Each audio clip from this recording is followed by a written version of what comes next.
Alright जी, बिस्मिल्लाहिर्रहमानिर्रहीम, अस्सलाम वालेकुम everyone. My name is Yasir Yameen and I welcome you all in this session. अच्छा, आज के सेशन के अंदर हम जो चीज़ पढ़ने जा रहे हैं वो बहुत ही ज़्यादा इम्पोर्टेंट चीज़ है। वो इम्पोर्टेंट चीज़ इसलिए है क्योंकि आज के सेशन के अंदर हम कोई ऐसा टॉपिक छेड़ने जा रहे हैं जो कि चाहे एफआर का कोर्स हो या एसबीआर का कोर्स हो, दोनों के अंदर ही न्यू एडिशन है।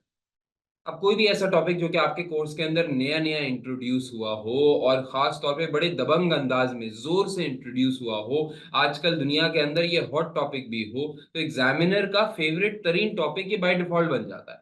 यानी कम से कम आप लोगों की अटेम्प्ट के लिए इस बात की तो क्लैरिटी है कि आज से जो टॉपिक हम पढ़ना स्टार्ट कर रहे हैं, ये एक ऐसा टॉपिक है जो कि सबके पेपर के अंदर वन वे और दी अदर आना ही आना है। कोई एफआर का स्टूडेंट हो तो एफआर के स्टूडेंट के पास ये एमसीक्यू एमटीक्यू के फॉर्म में आ सकता है। कोई एसबीआर का स्टूडेंट हो तो उसके पास लॉन्ग स्ट्रक्चर्ड क्वेश्चन ये केस स्टडी की फॉर्म में आ सकता है। लेकिन ये एक ऐसा एरिया है जिसने आना जरूर है आपसे आने वाली अटेम्प्ट्स के अंदर, तो लाजिम और मजलूम है कि आप सब लोगों के लिए ये टॉपिक बड़ा इंपॉर्टेंट है। अच्छा, टॉपिक बजाते खुद कोई इतना मुश्किल टॉपिक नहीं है। टॉपिक बजाते खुद कोई इतना मुश्किल टॉपिक नहीं है। हम पढ़ेंगे सस्टेनेबिलिटी स्टैंडर्ड्स के बारे में। लेकिन ये सस्टेनेबिलिटी स्टैंडर्ड्स का टॉपिक कोई बहुत ज्यादा मुश्किल टॉपिक नहीं है, इंटायरली थ्योरेटिकल टॉपिक है, कोई एप्लीकेशन इसकी ऐसा सच नहीं है। क्योंकि डिस्क्लोजर ओरिएंटेड अकाउंटिंग स्टैंडर्ड है तो, या डिस्क्लोजर ओरिएंटेड स्टैंडर्ड है, तो कहीं ऐसा नहीं होने वाला कि आपके एग्जाम के अंदर आपको डिस्क्लोजर बनाने को दे दिया जाएगा, क्योंकि एफआर या एसबीआर एसीसी की पूरी स्कीम के अंदर डिस्क्लोजर कभी बनाने को नहीं आता। तो डिस्क्लोजर बनाने को नहीं आता तो इसका मतलब इसकी कोई ऐसी टेस्टिंग नहीं हो सकती कि आपको कोई बंदा बोले कि यार सस्टेनेबिलिटी स्टैंडर्ड के मुताबिक एक डिस्क्लोजर बना के दिखा।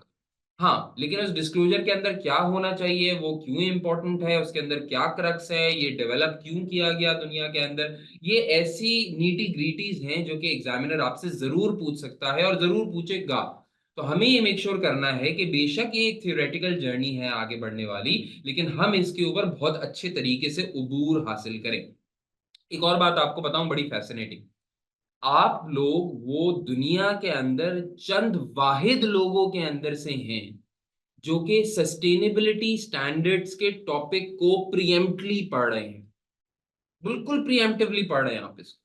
आप यकीन करें, आप अपने आसपास किसी भी पुराने चार्टर्ड अकाउंटेंट को जाके देख लें, किसी भी एसीसी क्वालिफाइड को जाके देखें, किसी भी प्रैक्टिस करने वाले को जाके देख लें, उसको सस्टेनेबिलिटी स्टैंडर्ड्स के बारे में नहीं पता। बहुत ज्यादा अवाम उन्नास को तो ये भी नहीं पता कि सस्टेनेबिलिटी स्टैंडर्ड्स कोई चीज होती है, क्योंकि बिल्कुल नए नए लॉन्च हुए हैं। और जिनको पता है कि सस्टेनेबिलिटी स्टैंडर्ड्स कोई चीज होती है, उन्होंने आज तक इंप्लीमेंट नहीं किया। तो जब आपने कोई चीज इंप्लीमेंट ही नहीं की, और खास तौर पे पाकिस्तान इंडिया वगैरह के अंदर बिल्कुल भी इंप्लीमेंट नहीं हुई हुई होगी, तो अगर कोई चीज इंप्लीमेंट नहीं हुई हुई होती तो लोगों को उसके बारे में गुमान वैसे भी नहीं होता। तो आप लोग चंद उन लोगों के अंदर शामिल हैं जो कि एक ब्रांड न्यू चीज पढ़ रहे हैं। And I can assure you कि वो लोग जो कि सस्टेनेबिलिटी स्टैंडर्ड्स के ऊपर थोड़ी सी भी ग्रिप हासिल कर लेंगे, नियर फ्यूचर के अंदर वो जिस भी इंप्लॉयर के पास या जिस भी फर्म के पास काम कर रहे होंगे, उसके अंदर उनकी बहुत डिमांड होगी, उनकी बहुत वैल्यू एडिशन हो रही होगी उस फर्म के लिए, बिकॉज आपने कम से कम एकेडमिकली इन चीजों को पहले से कोर्स आउटलाइन के अंदर पढ़ा हुआ हो। बात समझ में आ रही? So please make sure that you listen to me very carefully and you understand the underlying logic behind why a particular series of sustainable standards have been proposed into the world. Clear? शुरू करते हैं बात को अपनी। अब जैसे कि मैंने आपको टॉपिक पढ़ाने के शुरू के अंदर ये बोला कि हम जो एरिया पढ़ेंगे that is all about sustainability standards, यानी हम सस्टेनेबिलिटी रिपोर्टिंग के बारे में पढ़ने जा रहे हैं। लेकिन उससे पहले तो हमें ये समझना पड़ेगा ना कि सर ये जो आप सस्टेनेबिलिटी सस्टेनेबिलिटी सस्टेनेबिलिटी का लफ्ज बार बार इस्तेमाल कर रहे हैं, sir what do you mean by sustainability? आखिरकार ये सस्टेनेबिलिटी का लफ्ज है क्या? तो देखिए, पहली बात तो आप ये समझ लें कि सस्टेनेबिलिटी का लफ्ज आपको इसलिए समझना जरूरी है क्योंकि आपके इन्वेस्टर्स इसको समझते हैं। आज आज के जमाने के अंदर आपको शायद ऐसा कोई इन्वेस्टर नहीं मिलेगा जो कि जब भी कभी किसी कंपनी का शेयर खरीदने जा रहा हो, या अपना पोर्टफोलियो ऑफ इन्वेस्टमेंट्स बना रहा हो, या कहीं भी जाके अपना पैसा इन्वेस्ट कर रहा हो, या किसी म्यूचुअल फंड के थ्रू किसी कंपनी के अंदर पैसा इन्वेस्ट कर रहा हो, वो सस्टेनेबिलिटी के बारे में ना सोचे। आज के जमाने में आपको ऐसा इन्वेस्टर नहीं मिले। सस्टेनेबिलिटी स्टैंडर्ड्स के बारे में किसी चार्टर्ड अकाउंटेंट को या किसी अकाउंटेंट को पढ़ने की क्यों जरूरत पड़ रही है? क्योंकि हम जिस जिस चीज की अकाउंटिंग करते हैं, जिस इदारे की अकाउंटिंग करते हैं, वो कंपनी है।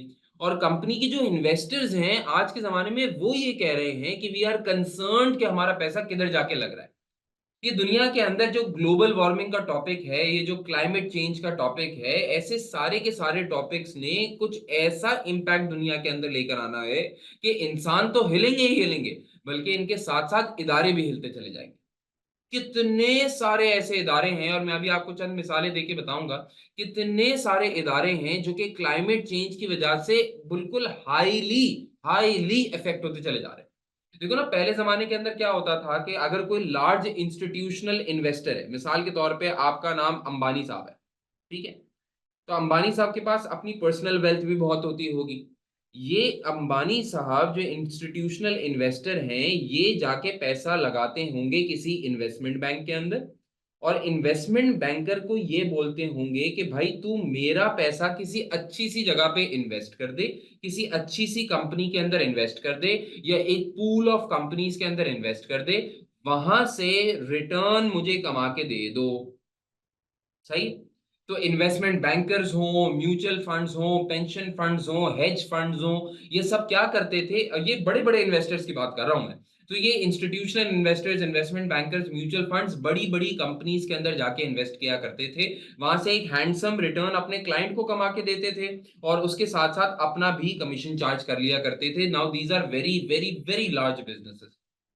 लेकिन अब इन्वेस्टर्स को, इंस्टीट्यूशनल इन्वेस्टर्स को वक्तन फवक्तन इस बात का अंदाजा ये हुआ है कि कभी-कभार उनके इन्वेस्टमेंट बैंकर्स या उनके म्यूचुअल फंड्स या वो खुद कुछ ऐसी कंपनीज के अंदर इन्वेस्ट कर बैठते हैं जिनका क्लाइमेट चेंज से एक्सपोजर बहुत ज्यादा है।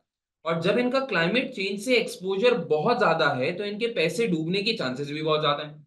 इसकी मिसाल मैं ये देता हूं कि इन्वेस्टमेंट बैंकर्स अक्सर सेफ इन्वेस्टमेंट करने के लिए मिसाल के तौर पे इंश्योरेंस कंपनीज के अंदर इन्वेस्ट करते थे। बड़े-बड़े इन्वेस्टमेंट बैंकर्स ने, बड़े-बड़े म्यूचुअल फंड्स ने, बड़े-बड़े पेंशन फंड्स ने, ये जितने भी ब्लू चिप इंश्योरेंस कंपनीज है ना दुनिया के अंदर बड़ी-बड़ी, वो एआईजी होगी, वो आईजीआई होगी, वो पता नहीं कौन-कौन सी बड़ी-बड़ी जो है वो इंश्योरेंस कंपनीज होंगी। ये अक्सर इन्वेस्टमेंट बैंकर्स या इन्वेस्टर्स ऐसे फाइनेंशियल इंस्टीट्यूशंस के अंदर पैसा इन्वेस्ट किया करते थे। लेकिन अब क्लाइमेट चेंज की वजह से इंश्योरेंस कंपनी बिल्कुल बारे में नहीं है। क्लाइमेट चेंज की वजह से इतने बड़े-बड़े क्लेम्स आना शुरू हो चुके हैं इंश्योरेंस कंपनीज के पास कि कोई हद नहीं है। यानी एक फ्लड आता है, एक क्रॉप डिस्ट्रॉय होती है और इंश्योरेंस कंपनी को बड़े से बड़ा क्लेम देना पड़ जाता है। कोई ना कोई ऐसा काम होता है जिसकी वजह से इंश्योरेंस कंपनीज के ऊपर मैसिव क्लेम्स आ जाते हैं। यूएस के अंदर बड़ी से बड़ी इंश्योरेंस कंपनीज दिवालिया हो चुकी हैं, उनका गोइंग कंसर्न रिस्क आ चुका है, वो खत्म हो चुकी है। बात समझ में आ रही है? और यही नहीं है, आप फर्टिलाइज़र कंपनीज़ को उठा लें, फर्टिलाइज़र कंपनीज़ इफ़ेक्ट हो गई हैं, फर्टिलाइज़र के यूज़ की वजह से क्रॉप्स डिस्ट्रॉय हो रही हैं, तो क्रॉप्स के एरिगेबल लैंड कम होता चला जा रहा है due to the excess use of fertilisers. तो फर्टिलाइज़र्स की इंडस्ट्री के ऊपर भी इफ़ेक्ट आ रहा है। कितने सारे ऐसे इदारे होंगे, टेक्सटाइल इंडस्ट्री हो, बहुत सारे ऐसे इदारे हैं, एफएमसीजी हो, बहुत सारे ऐसे इदारे हैं जो कि इस क्लाइमेट चेंज, इस दुनिया के सस्टेनेबल ना होने की वजह से, एक्सप्लॉयटेशन ऑफ रिसोर्सेज की वजह से डाउन जाने वाले हैं। अब इन्वेस्टर्स ये चौकन्ना हो चुके हैं कि यार वक्तन फवक्तन इदारे ऊपर नीचे होते चले जा रहे हैं। इन्वेस्टर्स ये बात समझ चुके हैं कि वक्तन फवक्तन इदारे ऊपर नीचे होते चले जा रहे हैं। और अगर ऐसे इदारों के अंदर हमने अपना पैसा लगा दिया, तो ये जो अपने इन्वेस्टमेंट प्लान्स बना के बैठे हुए होते हैं ना, कि 5 साल में पैसा बाहर आ जाएगा, बिलियंस ऑफ डॉलर्स यहाँ इन्वेस्ट करो, 10 साल में पैसा बाहर आ जाएगा, 15 साल में पैसा बाहर आ जाएगा, ये कुछ नहीं होने वाला। ये रातों रात इदारे डूब जाने वाले हैं। तो इन्वेस्टर्स ने बारहा अपने इन्वेस्टमेंट बैंकर्स को ये बोला है कि तुम किसी भी ऐसी कंपनी के अंदर इन्वेस्ट ना करना जो कि सस्टेनेबिलिटी या क्लाइमेट चेंज के अगेंस्ट काम करती हो।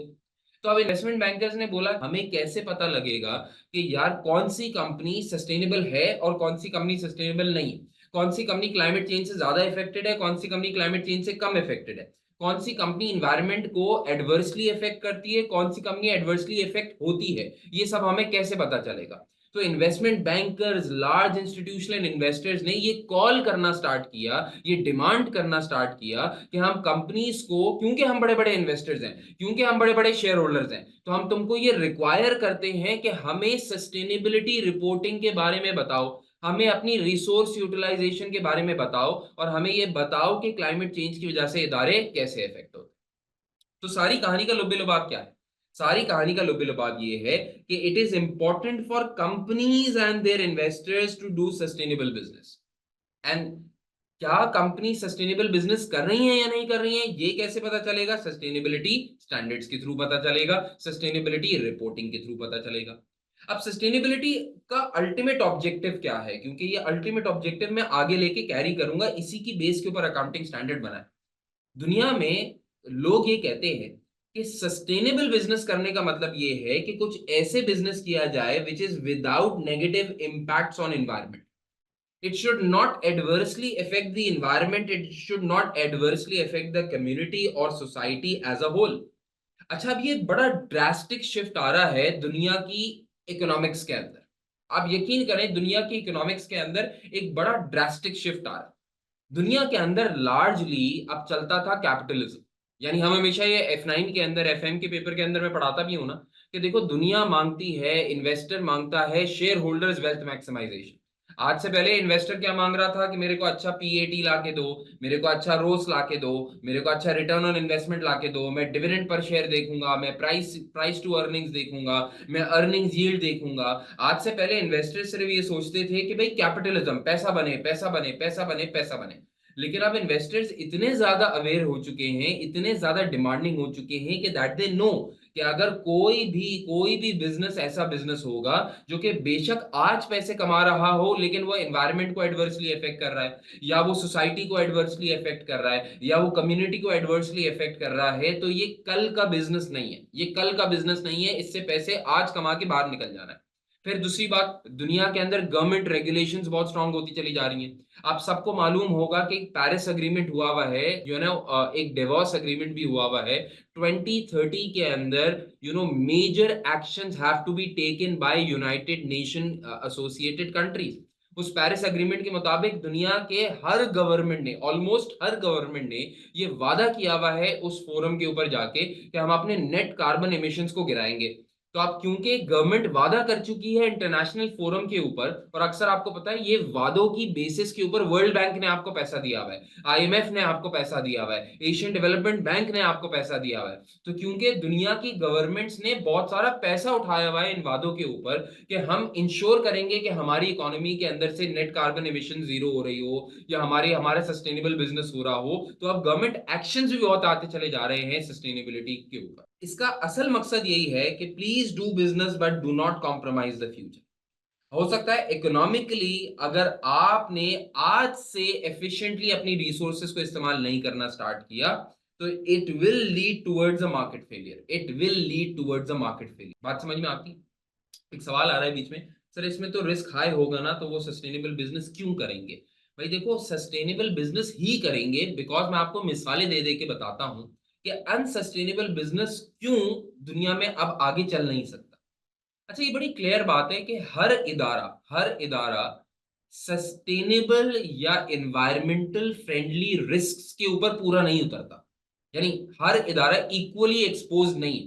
मिसाल के तौर पे मैंने इंश्योरेंस कंपनीज की मिसाल दी थी कि इंश्योरेंस कंपनीज आजकल बहुत मोहतात हैं पावर प्लांट्स या पावर कंपनीज की इंश्योरेंस प्रोवाइड करने के ऊपर, क्योंकि उनको मालूम है कि ये पावर कंपनीज के ऊपर या तो गवर्नमेंट रेगुलेशंस आ जाएंगी पेरिस अग्रीमेंट की वजह से, या ये पावर कंपनीज खुद ही एनवायरनमेंट को पोल्यूट कर करके ग्लोबल वार्मिंग की वजह से या किसी और वजह से खुद ही इतने इफेक्ट हो जाएंगे कि इनका बिजनेस वैसे ही ठप हो जाएगा। तो ऐसे बिजनेसेस को इंश्योरेंस कंपनीज आजकल प्रोवाइड नहीं करती।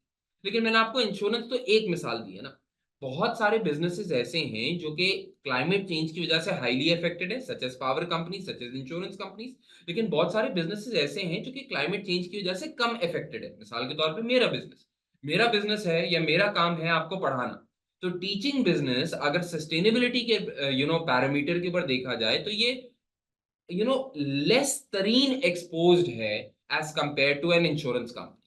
तो मैं ये नहीं कह रहा कि सस्टेनेबिलिटी या क्लाइमेट चेंज या ग्लोबल वार्मिंग की वजह से हर बिजनेस के ऊपर इक्वल इफेक्ट आएगा, ये कोई भी नहीं कह रहा। लेकिन हम ये बात जरूर समझते हैं कि ट्रेडिशनली चंद बहुत बड़े बड़े बिजनेसेस शायद फ्यूचर के बहुत बड़े बड़े बिजनेसेस ना रहे। Now what are the sustainable problems that have come up front in front of the investors? मिसाल के तौर पे दुनिया के अंदर एक सबसे बड़ा मसला विद रिगार्ड्स टू सस्टेनेबिलिटी चल रहा है ओवर फिशिंग। देखिए, अब आप बोलेंगे सर अगर ओवर फिशिंग हो भी रही है तो इससे फर्क क्या पड़ेगा? देखिए, fishes are part of natural habitat under the sea. Allah की कुदरत ही ऐसे, अल्लाह ने मखलूक को ऐसे बनाया कि वो उस समंदर का एक नेचुरल हैबिटेट है। जब आप फिशिंग करते हैं तो उस नेचुरल हैबिटेट को डिस्टर्ब करते हैं। जब आप उस नेचुरल हैबिटेट को डिस्टर्ब करते हैं तो उसकी वजह से अल्टीमेटली नेचर रिएक्ट करता है। नेचर रिएक्ट करता है तो आपके पास सुनामीज आएंगे, नेचर रिएक्ट करेगा तो आपके पास फ्लड्स आएंगे, नेचर रिएक्ट करेगा तो आपके पास बारिशें कम हो जाएंगी। तो ये एक एक्शन आपकी ओवरऑल डायरेक्टली या इनडायरेक्टली इन्वायरमेंट को इफेक्ट कर रहा होता है, और ओवर फिशिंग की वजह से ऐसा ही हुआ। फिर डिफॉरेस्टेशन। डिफॉरेस्टेशन तो हम सब समझते हैं, ये लकड़ी को हासिल करने के लिए, वुड को हासिल करने के लिए दुनिया भर के अंदर मैसिव डिफॉरेस्टेशन हो रही है। अब आप सब लोगों को पता है अमेजोन रेन फॉरेस्ट दुनिया के लिए कितना जरूरी है। दुनिया में कितनी ऑक्सीजन अमेजोन फॉरेस्ट की वजह से क्रिएट होती है। लेकिन जितने भी कैपिटलिस्ट इदारे हैं वो क्या करते चले गए, इतने सालों से उन्होंने अमेजोन को के फॉरेस्ट को डिफॉरेस्ट किया। सिर्फ पैसों के चक्कर में, सिर्फ पैसों की लालच के अंदर उन्होंने पूरे पूरे अमेजोन के फॉरेस्ट उड़ा दिए। उस फॉरेस्ट उड़ाने का नतीजा क्या हुआ कि वाइल्ड फायर ज्यादा हो गई। ग्लोबल वार्मिंग की वजह से जितने बचे कुचे दरख्त हैं वो भी जल जाते हैं, फ्लड ज्यादा आते हैं, दुनिया के अंदर ऑक्सीजन लेवल्स कम हो रहे हैं, कार्बन डाइऑक्साइड लेवल ज्यादा हो रहे हैं, उसकी वजह से आपके क्रॉप्स इफेक्ट हो रहे हैं। तो अब आज का इन्वेस्टर ये बात समझता है कि यार अगर मैंने किसी ऐसी कंपनी का शेयर खरीदा हुआ होगा जो कि डिफॉरेस्टेशन के अंदर इन्वॉल्व है, तो हो सकता है कल को चल के गवर्नमेंट मेरे इस कंपनी के शेयर खरीदने के ऊपर टैक्सेशन ज्यादा कर दे, या गवर्नमेंट फॉर एग्जांपल मेरे से कोई प्रिविलेजेस वापस ले ले, या गवर्नमेंट ऐसा काम ही बंद कर दे। तो एक ऐसी कंपनी का इन्वेस्टर अब मोहतात हो गया ना, वो अवेयर हो गया कि यार ये काम करना अब आज के जमाने के अंदर वाइबल नहीं है। क्लियर होती है बात? मैं आपको एक मिसाल देके बताता हूँ। मैं इस मिसाल सिर्फ इसलिए ताकि कॉन्टेक्स्ट क्लियर हो जाए। अभी बड़े रिसेंटली जो है ना मेरे घर में किसी को हीट स्ट्रोक हो गया। तो मैं डॉक्टर से बात कर रहा था, मैंने डॉक्टर को ये बोला कि डॉक्टर इनको हीट स्ट्रोक कैसे हो सकता है, मतलब ये तो कहीं घर से बाहर गए ही नहीं, इनको हीट स्ट्रोक कैसे हो गया? तो उन्होंने बोला भाई यार आपने इसको इनको ज्यादातर आपको एसी चला के रखना चाहिए। मैं बोला सर मैंने तो आज तक जिंदगी में इतना एसी नहीं चलाया जितनी जोर से आप बोल रहे हैं कि भाई घर में भी हर वक्त एसी चला के रख। उन्होंने बोला यार आज तक नहीं चलाया आपने एसी, लेकिन आज तक ऐसी गर्मी भी तो नहीं पड़ी। तो कहने का मकसद ये है कि हमारी अपनी डेली लाइफ इफेक्ट हो रही है इस ग्लोबल वार्मिंग की वजह से। पहले हम समझते थे कि ग्लोबल वार्मिंग कोई ऐसी चीज है जो कि सिर्फ एक कार्टूनिस्ट चीज है। हम सुनते थे कि ओजोन लेयर हट रही है, कोई बहुत बड़ा प्रॉब्लम हो जाता है, ऑस्ट्रेलिया के जंगलों में आग लग जाती है, लेकिन हमने अपनी आंखों से क्लाइमेट चेंज का इम्पैक्ट नहीं देखा था। पिछले कुछ सालों से करंट इश्यूज एसबीआर के अंदर क्लाइमेट चेंज आए चले जा रहा है, आए चले जा रहा है, आए चले जा रहा है, लेकिन हम भी इसको ऐसे ही पढ़ाते थे कि भाई एक चीज है, होती है दुनिया में, कहीं होती होगी, हमारे पास नहीं होती। लेकिन अब हमारे सामने क्लाइमेट चेंज का एक ड्रास्टिक इफेक्ट आता चला जा रहा है, जिसके जिसको जिसको इन्वेस्टर्स भी फील करते हैं। प्लास्टिक यूज हो, एनर्जी कंजम्पशन हो, फास्ट फैशन हो, अर्बन स्प्रॉल हो। अर्बन स्प्रॉल का मतलब ये जो जियोग्राफिक की मूवमेंट्स हैं, यानी ये पॉपुलेशन की जो मूवमेंट्स हैं टुवर्ड्स अर्बन सिटीज, ये भी एक प्रॉब्लम है। तो all of these actions, these make money to the business right now, but these are not sustainable businesses. And if these are not sustainable businesses, investors want to be aware कि यार ऐसे किसी business के अंदर invest करें या ना करें। और अगर ऐसे किसी बिजनेस के अंदर इन्वेस्ट करने का है या नहीं करने का है, ये डिसीजन लेना है, तो उसके लिए हमें चाहिए होगी इंफॉर्मेशन। मिसाल के तौर पे आप सोचिए मुनजा, अगर मैं आपके सामने 4 टेक्सटाइल कंपनीज लाके रख दूं, एक का नाम ए है, एक का नाम बी है, एक का नाम सी है, एक का नाम डी है, आप कौन सी कंपनी का शेयर बाय करेंगे? ए का, बी का, सी का या डी का? अब जवाब ये तो नहीं है ना कि सर मैं इनी मायनी मो करूंगी, ऐसा तो नहीं है। आप बोलेंगे सर जवाब ये है कि मैं उनकी फाइनेंशियल स्टेटमेंट जाके पढ़ूंगी, उनकी फाइनेंशियल स्टेटमेंट्स में से उनकी स्टेटमेंट ऑफ अफेयर्स देखूंगी, उनकी फाइनेंशियल पोजीशन देखूंगी, उनके प्रॉफिट और लॉस स्टेटमेंट को देखूंगी, उनके डिस्क्लोजर्स को देखूंगी, और फिर डिसाइड करूंगी मुझे एबीसीडी में से किस कंपनी के अंदर इन्वेस्ट करना चाहिए। अब आज का इन्वेस्टर इसी तरह ये कह रहा है कि मैं एक सस्टेनेबल कंपनी के अंदर इन्वेस्ट करना चाहता हूं, लेकिन उसको सस्टेनेबिलिटी के बारे में पता कैसे लगेगा? फाइनेंशियल स्टेटमेंट जो आप और मैं बनाते हैं, जो कि आईएएस और आईएफआरएस को अप्लाई करके बनाई जाती है, ये आईएएस और आईएफआरएस वाली फाइनेंशियल स्टेटमेंट्स के अंदर ये तो नहीं लिखा हुआ होता कि कार्बन डाइऑक्साइड की एमिशन कितनी है, ये तो नहीं लिखा हुआ होता कि आपने कितने फॉरेस्ट को कितनी डिफोरेस्टेशन आपने क्रिएट की है, ये तो नहीं लिखा हुआ होता कि क्लाइमेट चेंज की वजह से हर 1 डिग्री चेंज होने की वजह से आपके बिजनेस के ऊपर क्या इफेक्ट पड़ता है। ये तो नहीं लिखा हुआ होता कि गवर्नमेंट की नई नई रेगुलेशंस की वजह से आपके बिजनेस के ऊपर क्या इफेक्ट पड़ता है। ये सब तो कहीं रिपोर्ट ही नहीं हो रहा होता। अब ये सब क्योंकि कहीं रिपोर्ट नहीं हो रहा होता, तो दुनिया भर के इन्वेस्टर्स ने ये प्रेशर क्रिएट करना स्टार्ट किया, डिफरेंट मुल्कों के अंदर ये प्रेशर क्रिएट करना स्टार्ट किया कि भाई जिस तरह फाइनेंशियल स्टेटमेंट से हमें फाइनेंशियली किसी बिजनेस के अंदर इन्वेस्ट करना है या नहीं करना है उसके बारे में नॉलेज मिलती है, इसी तरह कोई ऐसी रिपोर्ट होनी चाहिए, कोई ऐसे स्टैंडर्ड्स होनी चाहिए, कोई ऐसी स्टेटमेंट्स होनी चाहिए, सस्टेनेबिलिटी स्टेटमेंट्स होनी चाहिए, फाइनेंशियल स्टेटमेंट्स की तरह सस्टेनेबिलिटी स्टेटमेंट्स होनी चाहिए, जिससे हमें ये पता लग सके कि यार ऐसे बिजनेस के अंदर इन्वेस्ट करना एक वाइबल ऑप्शन है या वाइबल ऑप्शन नहीं। अब बेटा, दुनिया के अंदर जैसे जैसे ये सस्टेनेबिलिटी सस्टेनेबिलिटी सस्टेनेबिलिटी एक हॉट टॉपिक बनता चला गया ना, तो दुनिया के अंदर बहुत सारे इदारे सामने आ गए, बहुत सारे इदारे सामने आ गए। ये सारे इदारे जो आपके सामने लिखे हुए हैं ना, मैंने 5 इदारे आपके पास मेंशन किए हैं, 5 से ज्यादा इदारे सस्टेनेबिलिटी रिपोर्टिंग के ऊपर काम कर रहे हैं। जिनमें से पहला इदारा जो मैं आपके सामने मेंशन करूंगा उसका नाम है जीआरआई, फिर है टीएफसीडी, फिर है सीडीएसबी, फिर है एसएएसबी, फिर है आईएसएसबी। कम से कम 5 मिसालें मैं आपके सामने दे रहा हूं। ये 5 जो है ना डिफरेंट डिफरेंट इदारे हैं। ये 5 जो है ये डिफरेंट डिफरेंट इदारे हैं। ये 5 जो है ये डिफरेंट डिफरेंट प्रेशर ग्रुप्स हैं। ये बेसिकली इनमें से largely these are all non profit organisations. ये चंद लोग हैं, चंद इंटेलेक्चुअल लोग हैं, इन्होंने एक इदारा बनाया और इन्होंने बोला कि यार कंपनीज को चाहिए भाई ये अपनी फाइनेंशियल स्टेटमेंट्स में जरूर रिपोर्ट किया कर। ये सब कुछ अपनी फाइनेंशियल स्टेटमेंट्स में जरूर रिपोर्ट किया कर। मैं आपको मिसाल ऐसे देता हूं कि एक इदारा है जिसका नाम है ग्लोबल रिपोर्टिंग इनिशिएटिव। ये ग्लोबल रिपोर्टिंग इनिशिएटिव का इदारा एक ऐसा इदारा है जो कि एक नॉन प्रॉफिट ऑर्गेनाइजेशन है, और ये प्रमोट क्या करते हैं, सस्टेनेबिलिटी प्रमोट करते हैं। अच्छा, बाय द वे, जीआरआई के जो पब्लिकेशंस हैं ये करता है क्या है, ये इदारों के अंदर ना इंटेलेक्चुअल्स बैठे हुए होते हैं, तो ये रिसर्च पेपर्स पब्लिश करते रहते हैं, ये अपने ड्राफ्ट्स पब्लिश करते रहते हैं, ये अपने स्टैंडर्ड्स पब्लिश करते रहते हैं। कहते हैं कि कंपनीज को चाहिए, बेस्ट प्रैक्टिस ये है कि कंपनीज को चाहिए कि हमारे स्टैंडर्ड्स को इंप्लीमेंट किया करें और ऐसा सस्टेनेबिलिटी के डिस्क्लोजर्स दिया करें जिससे इन्वेस्टर्स अपने डिसीजन बेहतर तरीके से ले सकें।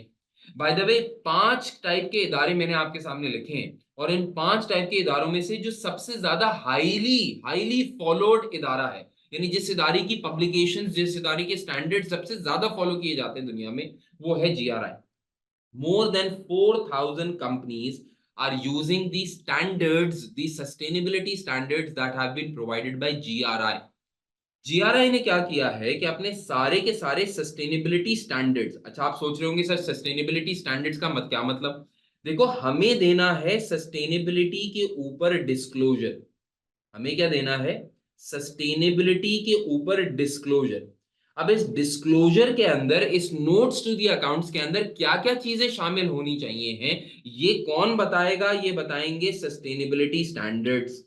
जैसे अकाउंटिंग स्टैंडर्ड्स या फाइनेंशियल रिपोर्टिंग स्टैंडर्ड्स ये बताते हैं कि आपकी फाइनेंशियल स्टेटमेंट्स के अंदर क्या क्या बातें कहाँ कहाँ रिपोर्ट होंगी, उनकी लोकेशन क्या होगी, उनका सब टोटल क्या होगा, बैलेंस शीट में क्या आएगा, पीएनएल के अंदर क्या हो आएगा। अकाउंटिंग स्टैंडर्ड ये बताते हैं ना आपको। तो इसी तरह सस्टेनेबिलिटी स्टैंडर्ड्स ये बताएंगे कि सस्टेनेबिलिटी डिस्क्लोजर्स के अंदर क्या क्या होगा। अब ये सस्टेनेबिलिटी स्टैंडर्ड्स मल्टीपल इदारों ने निकाले हैं, जिनमें से एक इदारा कौन है, जीआरआई।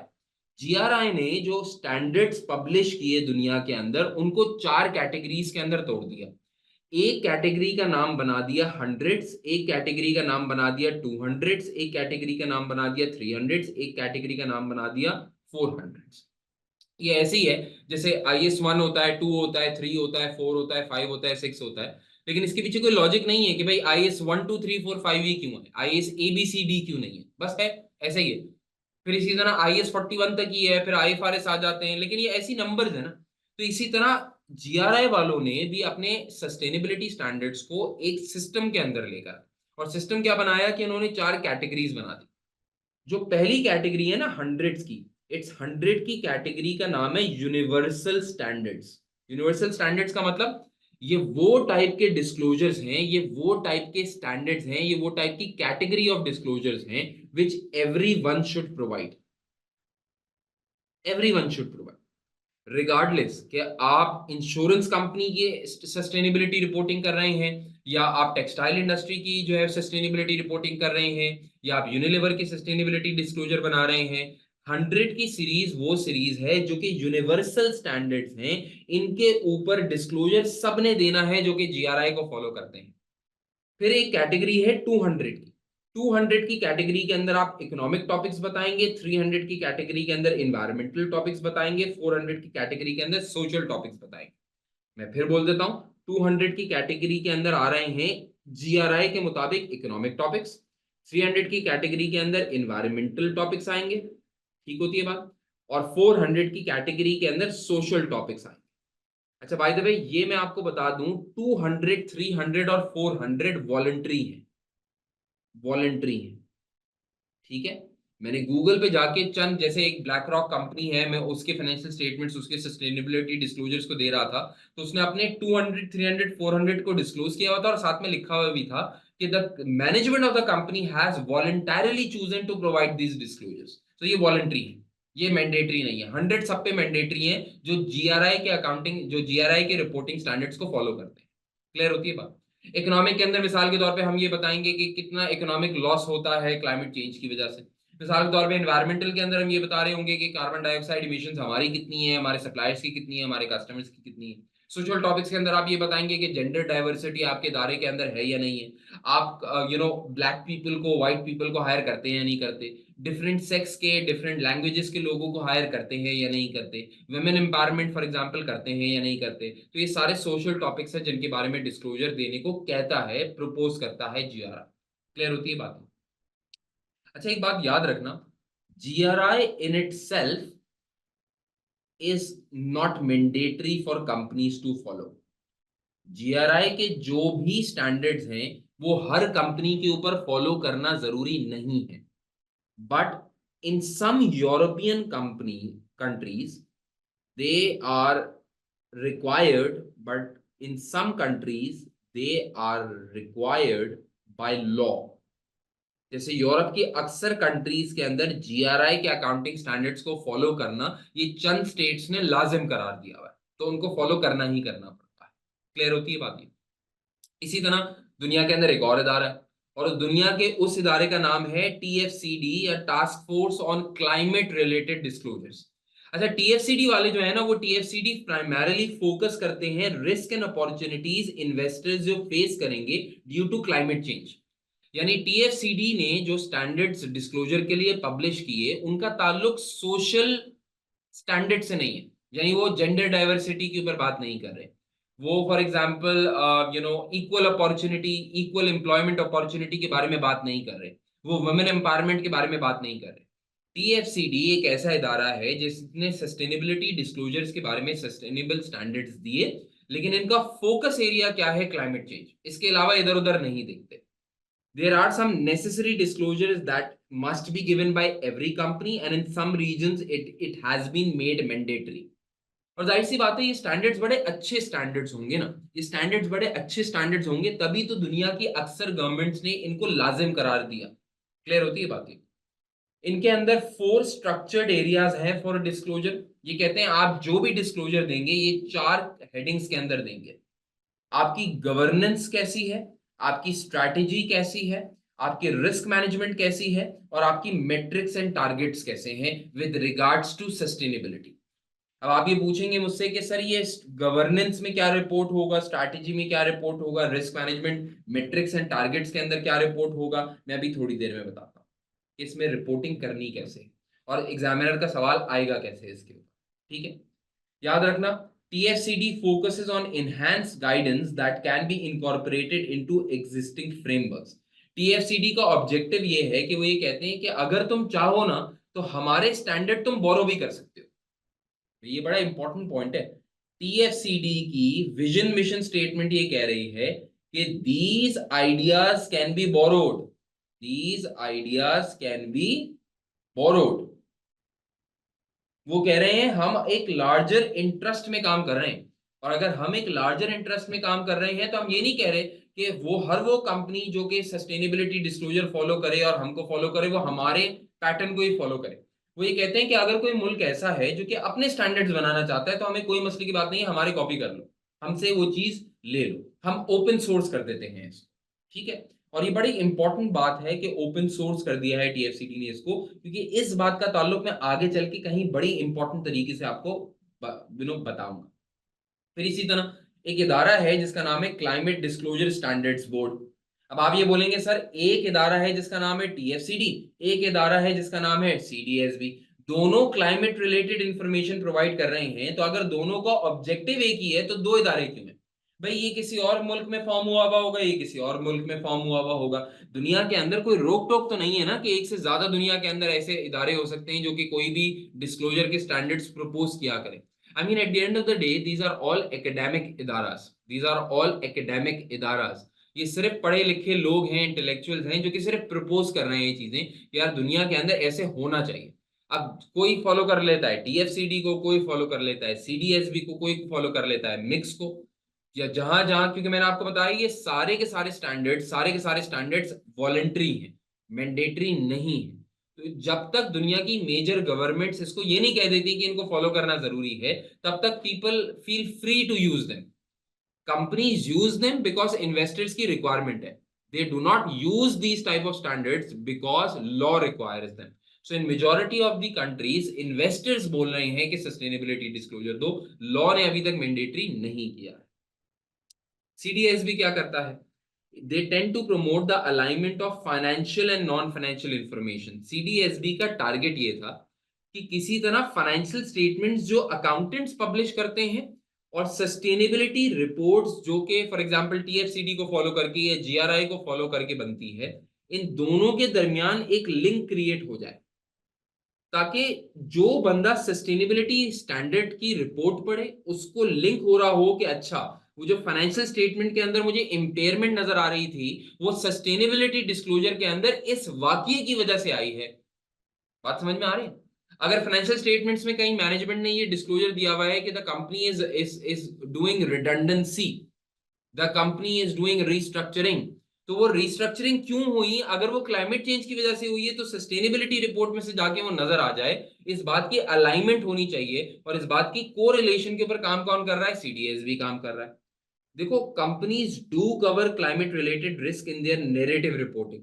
लफाजी के थ्रू, नैरेटिव का मतलब होता है लिखना, तो लिखावट के थ्रू तो अक्सर कंपनीज आजकल सस्टेनेबिलिटी रिपोर्टिंग कर रही हैं, but they often fail to do so in their financial statements. उसका फाइनेंशियल स्टेटमेंट से लिंक नहीं बन पाता।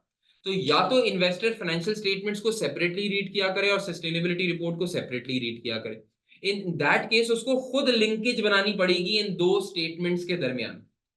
सीडीएसबी इस बात के ऊपर काम कर रहा है कि किसी तरह फाइनेंशियल स्टेटमेंट्स, आईएस और आईएफआरएस वाली इंफॉर्मेशन और सस्टेनेबिलिटी डिस्क्लोजर वाली इंफॉर्मेशन किसी तरह कोरिलेट हो जाए, ताकि इन्वेस्टर्स को होलसम डिसीजन लेने के अंदर आसानी हो जाए। Clear? you know this often creates confusion for investors, therefore an alignment is required. अच्छा, फिर एक और अकाउंटिंग स्टैंडर्ड है, एक और बॉडी है जिसका नाम है एसएएसबी, सस्टेनेबिलिटी अकाउंटिंग स्टैंडर्ड्स बोर्ड, जो कि रिसेंटली मर्ज हो गई है एक और इदारे के साथ जिसका नाम है आईआईआरसी। आईआईआरसी वो इदारा है जिसने इंटीग्रेटेड रिपोर्टिंग का कॉन्सेप्ट दिया था। एसबीआर का जो स्टूडेंट होगा उसको क्लियरली समझ में आ जाएगा कि इंटीग्रेटेड रिपोर्टिंग का कॉन्सेप्ट है क्या। अब एसएएसबी और आईआईआरसी दोनों मर्ज हो चुके हैं, और उन्होंने मर्ज होने के बाद 77 नॉन मैंडेटरी स्टैंडर्ड्स दिए हैं, जिसको जो इदारा चाहे वो इस्तेमाल कर सकता है। Companies determine themselves which standard is relevant for them and provide disclosures if they are financially material. ये SASB काम कर रहा है। क्लियर होती है बात? मुझे सब लोग जरा बताएं, अभी तक जो जो मैंने बातें आप लोगों से की, क्या वो बातें आप लोगों को समझ में आ रही हैं? अभी तक जो बात की वो बताएं, बाकी आगे क्या होना है वो मैं सब समझा। सब लोग समझाएं, मुझे बात समझ में आ रही है? सर ओके करें, सब लोग ओके करें भाई। डन। अच्छा, अगर सब लोगों ने ओके कर दिया ना, तो आप सब लोगों से मेरा एक या दो सवाल है, और ये सवाल बहुत इंपॉर्टेंट सवाल है, मैं सब लोगों से इसका जवाब चाहूंगा, सब लोगों ने जवाब देना है। एक सवाल आया, सर ये एग्जाम में टेस्ट कैसे होगा? अभी बिल्कुल चल के देखते हैं एग्जाम में टेस्ट कैसे होगा। पहले सवाल सुनो। क्या मुझे कोई ये बता सकता है, मेरा पहला सवाल, दुनिया के अंदर आईएएस और आईएफआरएस आने से पहले, यानी प्राइमरीली पहले तो आईएएस आए थे ना, तो मैं यूं सवाल को करता हूं, सब लोगों ने जवाब देना है, each and every person in this session has to answer. क्या दुनिया में इंटरनेशनल अकाउंटिंग स्टैंडर्ड्स आने से पहले भी अकाउंटिंग हुआ करती थी? सब लोग जवाब दें। सब लोगों का जवाब चाहिए भाई मुझे। दुनिया में अकाउंटिंग स्टैंडर्ड्स के वजूद में आने से पहले भी दुनिया में अकाउंटिंग होती थी? अच्छा, मेरा दूसरा सवाल जल्दी जवाब देना। अगर दुनिया में इंटरनेशनल अकाउंटिंग स्टैंडर्ड्स के आने से पहले अकाउंटिंग चल रही थी, तो फिर दुनिया में इंटरनेशनल अकाउंटिंग स्टैंडर्ड्स आई क्यों? व्हाट वाज द मोटिव कि एक स्टैंडर्ड होना चाहिए जो कि इंटरनेशनल हो? Why? What was the motive behind creating international accounting standards, जो आज आपकी और मेरे करियर का सवाल है? क्यों आए दुनिया में आईएएस? जवाब आ रहे हैं भाई? Sir, globalisation and uniformity, harmonisation and consistency, because of different accounting treatments, streamlining, comparability. Absolutely correct, absolutely correct. Because sir के एक जवाब आया कि सर किसी कोई कंपनी कैसे अकाउंटिंग किया करती थी, कोई कंपनी कैसे अकाउंटिंग किया करती थी। एब्सोल्युटली करेक्ट भाई। दुनिया के अंदर international accounting standards, international financial reporting standards इस वजह से वजूद के अंदर आए कि दुनिया में अकाउंटिंग तो आईएएस के आने से पहले भी चल रही थी, लेकिन हर बंदा अपनी अपनी तरीके से फाइनेंशियल स्टेटमेंट्स को बना दिया करता था। किसी मुल्क के अंदर कैसे फाइनेंशियल स्टेटमेंट्स बनती थी, किसी मुल्क के अंदर कैसे फाइनेंशियल स्टेटमेंट्स बनती थी। कोई हॉरिजॉन्टल बैलेंस शीट बना रहा है, कोई वर्टिकल बैलेंस शीट बना रहा है, कोई कैसे रिपोर्टिंग कर रहा है, कोई कैसे रिपोर्टिंग कर रहा है। अब इन्वेस्टर किसी एक कंपनी की फाइनेंशियल स्टेटमेंट समझता था तो दूसरी की समझ में नहीं आती थी, दूसरी की देखता था तो तीसरे वाले की समझ में नहीं आती थी। वो पाकिस्तान की फाइनेंशियल स्टेटमेंट देखता था तो उसको यूएस की समझ में नहीं आती थी, यूएस की देखता था तो उसको यूरोप की समझ में नहीं आती थी, यूरोप की समझ में आती थी तो कोई और समझ में नहीं आती थी। दुनिया में international accounting standards, IAS IFRS बनाने का मकसद ही ये था कि हार्मनी आ जाए, एक ऐसे सेट ऑफ बेहतरीन अकाउंटिंग स्टैंडर्ड्स हो जिसके ऊपर सब मुत्तफिक हो जाए। अच्छा, ऐसा नहीं है कि इंटरनेशनल अकाउंटिंग स्टैंडर्ड के आने से पहले पाकिस्तान में गलत अकाउंटिंग होती थी, लोग गलत हिसाब किताब करते थे, नहीं। बस प्रेजेंटेशन का तरीका मुख्तलिफ था, हिसाब किताब तो होता ही होगा। क्या अमेरिका के अंदर गलत अकाउंटिंग होती थी? क्या किसी और कंट्री के अंदर गलत अकाउंटिंग होती होगी? नहीं भाई, हम कह रहे हैं सब सही थे। लेकिन अगर सबको एक पेज के ऊपर लेकर आया जाए तो इन्वेस्टर की जिंदगी कितनी आसान हो जाएगी, अकाउंटेंट्स की जिंदगी कितनी आसान हो जाएगी, ग्लोबलाइजेशन, हार्मोनाइजेशन कितनी बढ़ जाएगी। इसलिए तो दुनिया में अकाउंटिंग स्टैंडर्ड्स आए थे। बात मानती है नहीं मानती? क्लियर? कंसिस्टेंसी आएगी। अब दुनिया के अंदर ना वैसे ही एक इदारा बना, जिस इदारे का नाम है international sustainability standards board. International sustainability standards board. जैसे एक इदारा है ना आईएएसबी, जो कि आईएफआरएस फाउंडेशन के अंदर आता है, वैसे ही आईएफआरएस फाउंडेशन के अंदर एक नया इदारा बनाया गया जिसका नाम क्या है? ISSB, international sustainability standards board.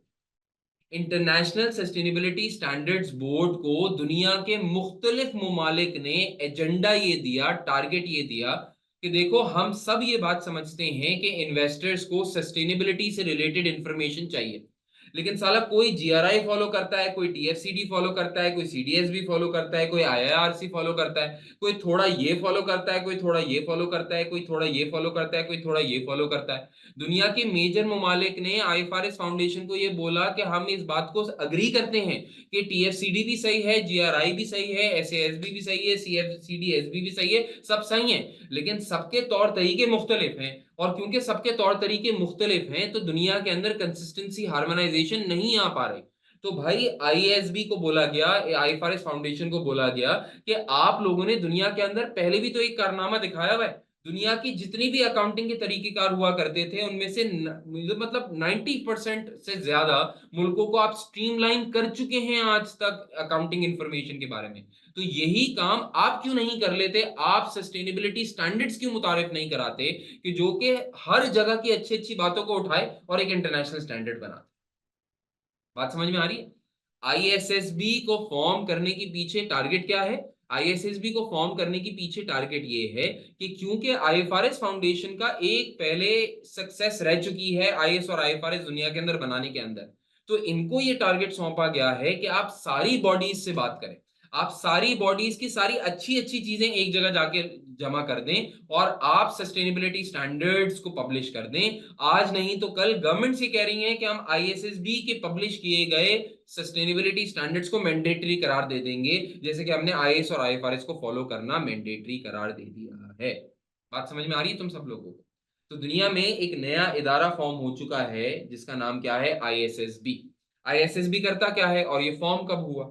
In 2021 IFRS Foundation trustees announced the creation of ISSB.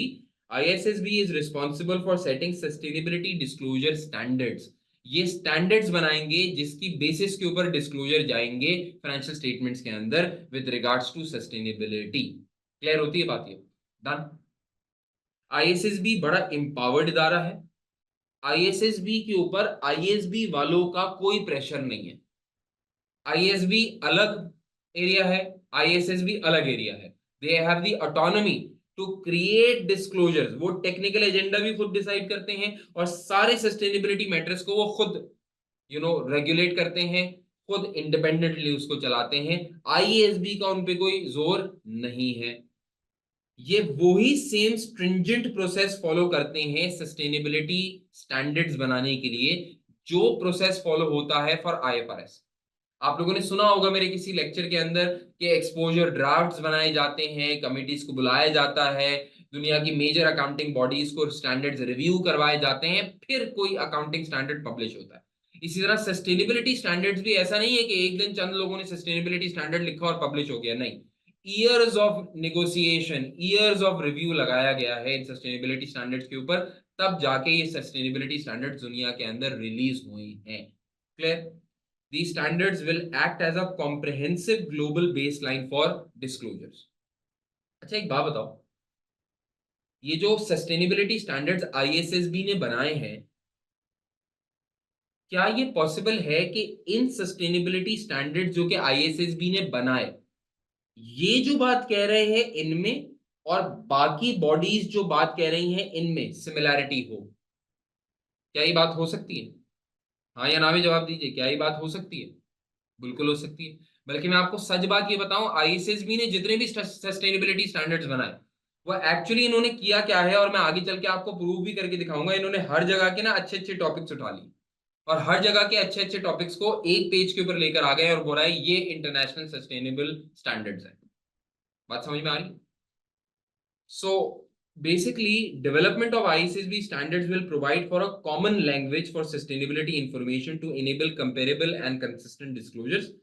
They will provide the information that is material to investors globally. जून 2023 के अंदर, जून 2023, अभी क्या चल रहा है? अभी सब लोग बताना अभी क्या चल रहा है? अभी क्या चल रहा है? किसी ने एक सवाल किया, सर इनमें से सबसे ज्यादा कौन यूज होता है? जीआरआई यूज होता है। आइडियली हम क्या चाहते हैं, सबसे ज्यादा क्या यूज हो? आईएसएसबी के दिए गए स्टैंडर्ड यूज हो। आज चल रहा है 2024, ये आए हैं सस्टेनेबिलिटी स्टैंडर्ड्स जून 2023 के अंदर। तो आप सोचें जून 2023 से पहले जितने बच्चे क्वालिफाई हुए हैं, जितने चार्टर्ड अकाउंटेंट्स क्वालिफाई हुए हैं, उनको घंटा नहीं पता कि सस्टेनेबल स्टैंडर्ड्स हैं क्या। आप लोग वो खुशनसीब लोग हैं जो कि पहली पहली बार पढ़ रहे हैं कि सस्टेनेबल स्टैंडर्ड्स हैं क्या। जून 2023 के अंदर आईएसएसबी ने दो नए स्टैंडर्ड्स पब्लिश किए, एक का नाम रखा S1 और एक का नाम रखा S2। ये वही है IS1 IS2, तो इन्होंने भी नाम क्या रखा? S1 S2। कल क्या आएगा? S3, फिर क्या आएगा? S4। ऐसे चलते चलते सस्टेनेबिलिटी डिस्क्लोजर्स दुनिया के अंदर आते रहेंगे और शायद जब आपके बच्चे मुझसे आके पढ़ रहे होंगे उस वक्त तक पता नहीं कितने सस्टेनेबिलिटी डिस्क्लोजर स्टैंडर्ड्स दुनिया के अंदर मौजूद होंगे। फिलहाल आ चुके हैं दो स्टैंडर्ड्स, S1 और S2। ठीक है, ये बात याद रखिएगा बेटा। हमने S1 S2 पढ़ने हैं, लेकिन ये बात याद रखना कि आईएसएसबी क्योंकि एक इंडिपेंडेंट इदारा है, कोई गवर्नमेंट का इदारा नहीं है, तो it does not have the mandate to it does not have the mandate to ensure mandatory application by all companies. Local law ये बताएगा कि आईएसएसबी को फॉलो करना है या नहीं करना। आईएसएसबी ने जो भी स्टैंडर्ड्स दिए हैं वो वॉलंटरी है। अब किसी मुल्क का कानून ये बोल दे कि S1 और S2 को फॉलो करो तो वो मैंडेटरी बन जाएंगे। पाकिस्तान के अंदर ऐसा कोई कानून नहीं है। तो क्या किसी पाकिस्तान की कंपनी को S1 और S2 के तहत डिस्क्लोजर देना जरूरी है? नहीं। क्या वॉलंटरी बेसिस के ऊपर डिस्क्लोजर दिया जा सकता है? बिल्कुल डिस्क्लोजर दिया जा सकता है। क्लियर? अब दो स्टैंडर्ड्स ऐसे हैं जो कि पढ़ने के हैं। S1 का जो स्टैंडर्ड है जिसको हम आज पढ़ेंगे, ये FR और SBR दोनों के कोर्स में है, और S2 का जो स्टैंडर्ड है वो सिर्फ SBR के कोर्स में है, वो FR के कोर्स में नहीं है। आज की क्लास के अंदर हम S1 को पढ़ेंगे, जो कि कोई भी ऐसा बच्चा जो कि ACCA के कोई भी रिपोर्टिंग का पेपर दे रहा है उसके लिए ये S1 का लेक्चर बहुत इंपॉर्टेंट है। उसको समझना पड़ेगा कि S1 के अंदर क्या क्या चीजें कवर्ड हैं। क्लियर होती है बात? तो क्या हम बात आगे करना स्टार्ट कर सकते हैं? मुझे बताएं, अभी तक सब लोगों को बात समझ में आ रही है? S1 पढ़ना स्टार्ट करना है हमने, तो बहुत लंबी चौड़ी चीज नहीं है, लेकिन बस पढ़ना तो है। पढ़ना शुरू करें जी। आ जाए जरा। बेटा, आज से आप दुनिया में मुख्तलिफ चार्टर्ड अकाउंटेंट बन चुके हैं, क्योंकि आप दुनिया के पहला सस्टेनेबिलिटी स्टैंडर्ड पढ़ रहे हैं। आप सोचें, जिस चार्टर्ड अकाउंटेंट ने अपनी जिंदगी में पहला IS1 नया नया पढ़ा होगा उसकी बात ही कुछ और होगी। तो सस्टेनेबिलिटी स्टैंडर्ड्स बहुत आएंगे। आप वो लोग हैं जो कि सबसे पहला स्टैंडर्ड पढ़े। इस स्टैंडर्ड का नाम है जनरल रिक्वायरमेंट्स फॉर डिस्क्लोजर। ये बात क्लियर कर लें कि ये डिस्क्लोजर का स्टैंडर्ड है। General requirements for disclosure of sustainability related financial information. इतना बड़ा सा नाम है इसका। भाई छोटा रख लेते, नहीं बड़ा रखना था नाम। ठीक है। इसकी वॉलेंट्री एप्लीकेशन डेट स्टार्ट हो चुकी हुई है फ्रॉम 1 जनवरी 2024। यानी ये अकाउंटिंग ईयर पहला अकाउंटिंग ईयर होगा 2024 का, जिसमें companies sustainable disclosures voluntary basis के ऊपर देना स्टार्ट करेंगी, या अगर उनकी गवर्नमेंट ने S1 को फॉलो करना मैंडेटरी करार दे दिया होगा तो वो फिर मैंडेटरीली सस्टेनेबिलिटी डिस्क्लोजर प्रोवाइड करेंगी। ये पहला साल होगा कंपनीज का। तो सारी कंपनीज आजकल अपने ऑडिटर्स के पास, अपनी अकाउंटिंग फर्म्स के पास जा रही हैं ये सीखने के लिए कि भाई सस्टेनेबिलिटी डिस्क्लोजर दिया कैसे जाएगा। आसान है लेकिन फिर भी समझना चाह रहे हैं। जब S1 स्टार्ट होता है तो सबसे पहले पैराग्राफ के अंदर अपना स्कोप क्लियर करता है, और इस स्कोप के अंदर उन्होंने ये बता दिया है कि this standard is applicable irrespective that financial statements are prepared in accordance with IFRS और अदर गैप। देखो, अगर किसी कंट्री के अंदर, लेटेस्ट से यूके के अंदर फाइनेंशियल स्टेटमेंट्स बनाई जा रही हैं थ्रू IFRS, तो ऐसी कंपनी जो कि अपनी फाइनेंशियल स्टेटमेंट्स पब्लिश करती है थ्रू IFRS, वो भी S1 को अप्लाई कर सकती है। और मिसाल के तौर पे यूएस के अंदर IFRS अप्लाई नहीं होता। यूएस के अपनी फाइनेंशियल स्टेटमेंट्स बनाई जाती हैं according to US generally accepted accounting principles, GAAP. तो अगर कोई फाइनेंशियल स्टेटमेंट्स यूएस की कंपनी थ्रू यूएस गैप बना रही है वो भी S1 को फॉलो कर सकती है। तो फाइनेंशियल रिपोर्टिंग कैसे हो रही है, इस बात का दारोमदार इस बात के ऊपर नहीं है कि कंपनी S1 फॉलो करेगी या नहीं करेगी। S1 यूनिवर्सल है, कोई भी इसको फॉलो कर सकता है। Clear? Sustainability risk and opportunities that does not affect entities prospects are outside the scope of this standard। सिर्फ उन्हीं बातों के ऊपर बात की जाएगी डिस्क्लोजर के लिए जो बातें कंपनी से ताल्लुक भी रखती हैं। मिसाल के तौर पे एजुकेशन सेक्टर के लिए शायद क्लाइमेट चेंज इतना इंपॉर्टेंट नहीं है। जेंडर डाइवर्सिटी इंपॉर्टेंट है लेकिन क्लाइमेट चेंज इंपॉर्टेंट नहीं है। तो क्या हमें क्लाइमेट चेंज का डिस्क्लोजर देना जरूरी है? नहीं। क्या हमें जेंडर डाइवर्सिटी का डिस्क्लोजर देना जरूरी है? क्या एथनिसिटी का डिस्क्लोजर देना जरूरी है? हाँ, शायद वो जरूरी है, उसका डिस्क्लोजर देंगे। क्लियर? ओवरव्यू ले लें जरा। कहते हैं IFRS 1 requires an entity to disclose information about its sustainability related risk and opportunities that is useful to primary users in making decisions relating to providing resources to the entity। IFRS S1 का कहना ये है कि हम चाहते हैं कि आप ऐसे डिस्क्लोजर प्रोवाइड किया करें जिसमें सस्टेनेबिलिटी से रिलेटेड रिस्क्स मतलब इम्पेयरमेंट हो जाना, फ्यूचर बिजनेस का इफेक्ट हो जाना, फ्यूचर कैश फ्लोज का इफेक्ट हो जाना, और अपॉर्चुनिटीज बोले तो मिसाल के तौर पे आजकल सोलर का बिजनेस कितना चल रहा है, एक नई अपॉर्चुनिटी है ना, जो कि क्लाइमेट चेंज के सीरियस हो जाने की वजह से क्रिएट होगी। हाँ, मिसाल के तौर पे बहुत सारे बिजनेसेस ऐसे हैं जो कि क्लाइमेट चेंज की वजह से क्रिएट हो गए। तो अगर कोई ऐसी अपॉर्चुनिटी क्रिएट होती है ड्यू टू सस्टेनेबिलिटी तो वो भी आपको इस S1 की रिपोर्टिंग स्टैंडर्ड के मुताबिक पब्लिश करनी पड़ेगी। क्लियर? पब्लिश करने से पहले एक एंटिटी को एक बात का खास ख्याल रखना है। It needs to understand that the resources that it relies on has a relationship along its value chain. An entity's value chain is inseparably linked to the ability to generate future cash flows. IFRS S1 ये कहता है कि हमारा ये कहना है कि एक एंटिटी को चाहिए अपनी सारी वैल्यू चेन को रिव्यू करे। वो कहाँ से माल खरीदते हैं, किस कस्टमर को बेचते हैं, किन एम्प्लॉइज को हायर करते हैं, किन किन लोकेशन के अंदर इनके इनके ऑफिसेज बने हुए हैं, कहाँ इनकी फैक्ट्री है, कहाँ इनकी बिल्डिंग है, और सारी वैल्यू चेन के अंदर sustainability related risk and opportunities को आइडेंटिफाई करें। मिसाल के तौर पे टेस्ला की जो फैक्ट्रीज हैं वो मुल्क मुख्तलिफ ममालिक के अंदर हैं। मिसाल के तौर पे ऐसा हो सकता है कि टेस्ला ये असेस करे कि उसकी जो चाइनीज फैक्ट्री है या जो जर्मन फैक्ट्री है उसका फ्लड से इफेक्ट होना लेस लाइकली है।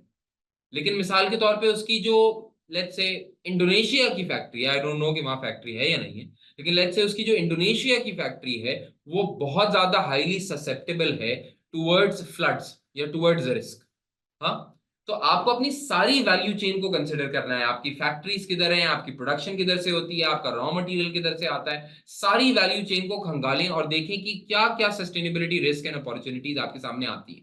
मिसाल के तौर पे आप अपना एक आप अपना रॉ मटेरियल खरीदते हैं, वो ऑयल सीड्स हैं ऑयल एक्सट्रैक्ट करने के लिए from a particular farm which is based in Brazil.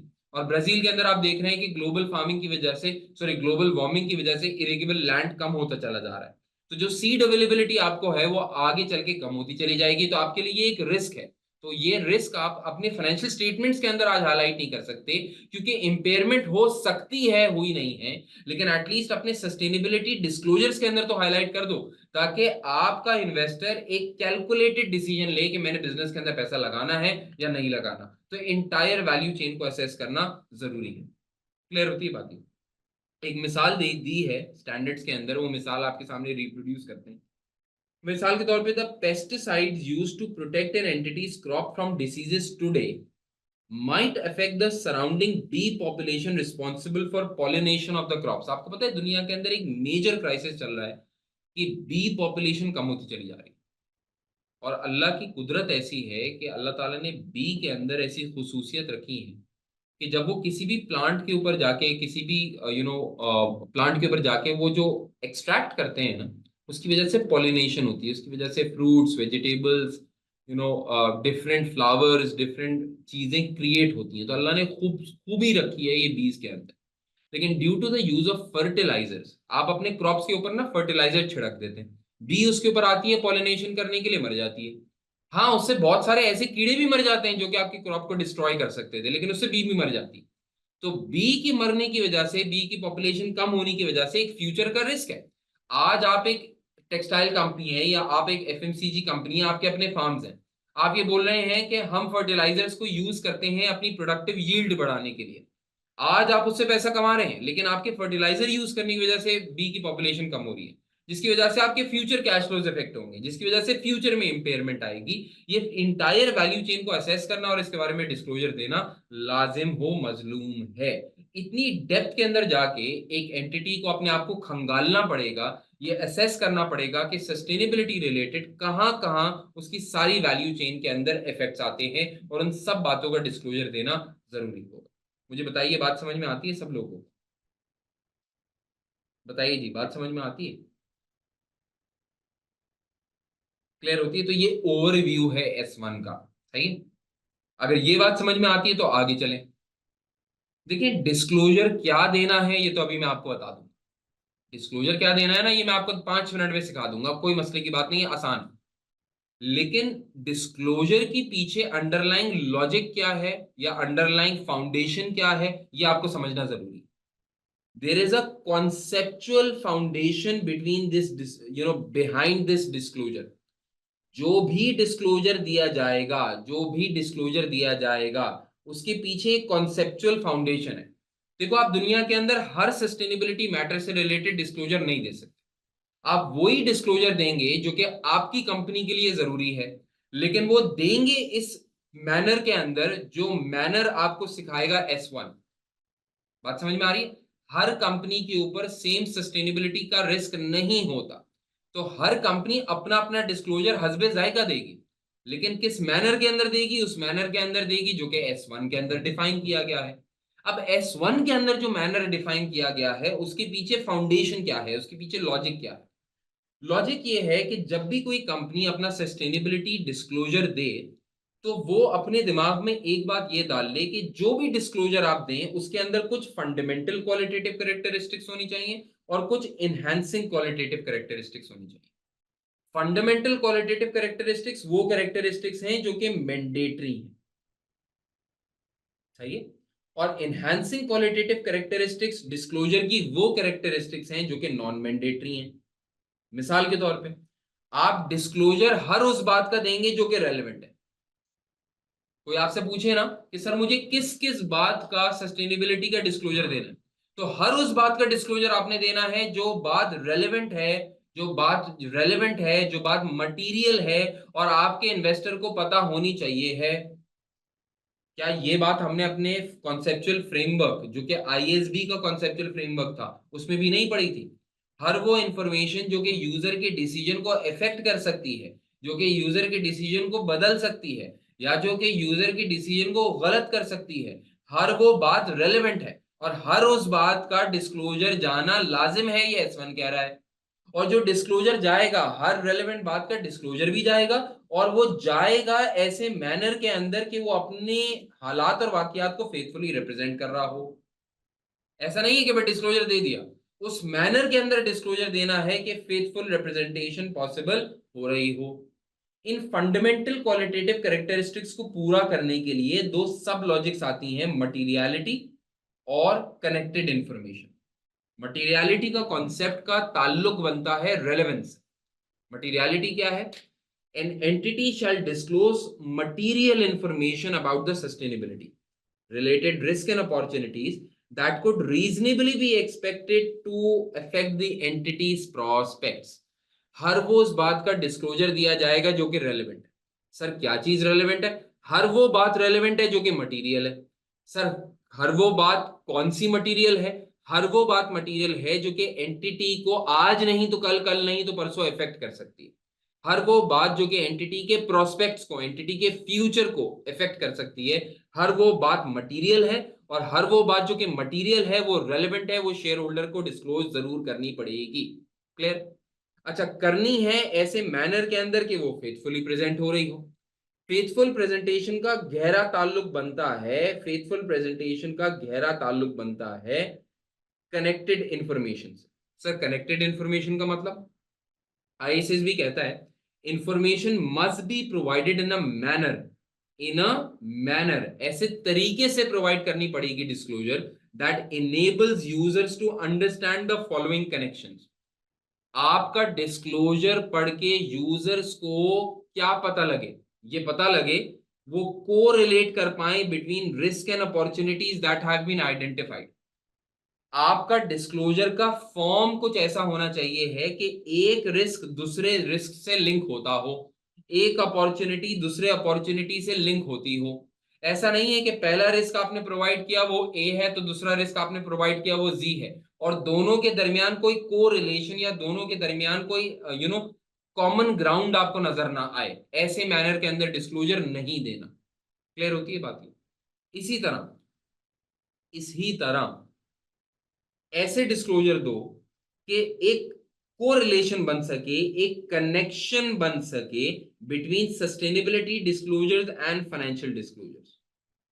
Disclosure आपके एग्जाम में बनाने को नहीं आएंगे। एग्जामिनर आपसे पूछेगा कनेक्टेड इंफॉर्मेशन का मतलब पता है, मटीरियलिटी का मतलब पता है, आप बोलोगे पता है, बस इतना इंपॉर्टेंट।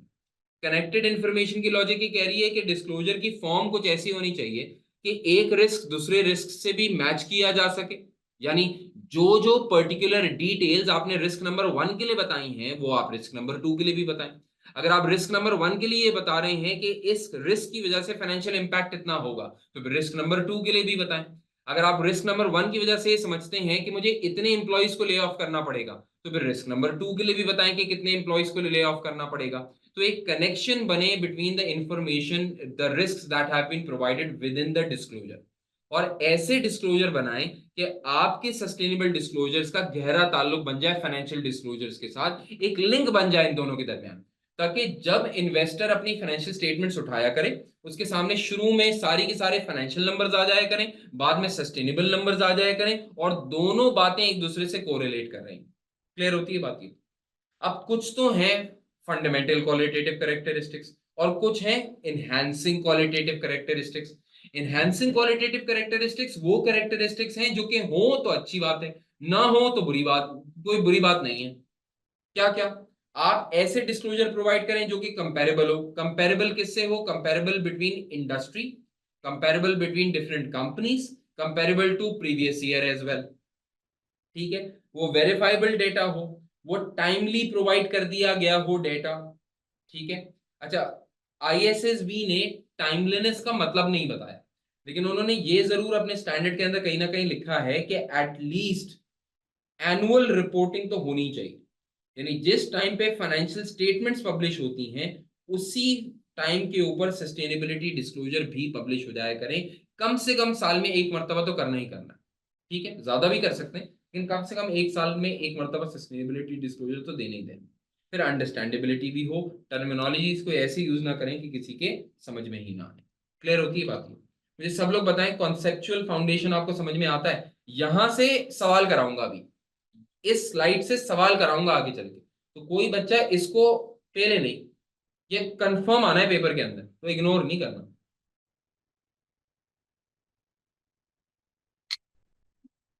मुझे बताइए, बात समझ में आ रही है सब लोगों को? सब लोग बताइए, क्लियर है बात?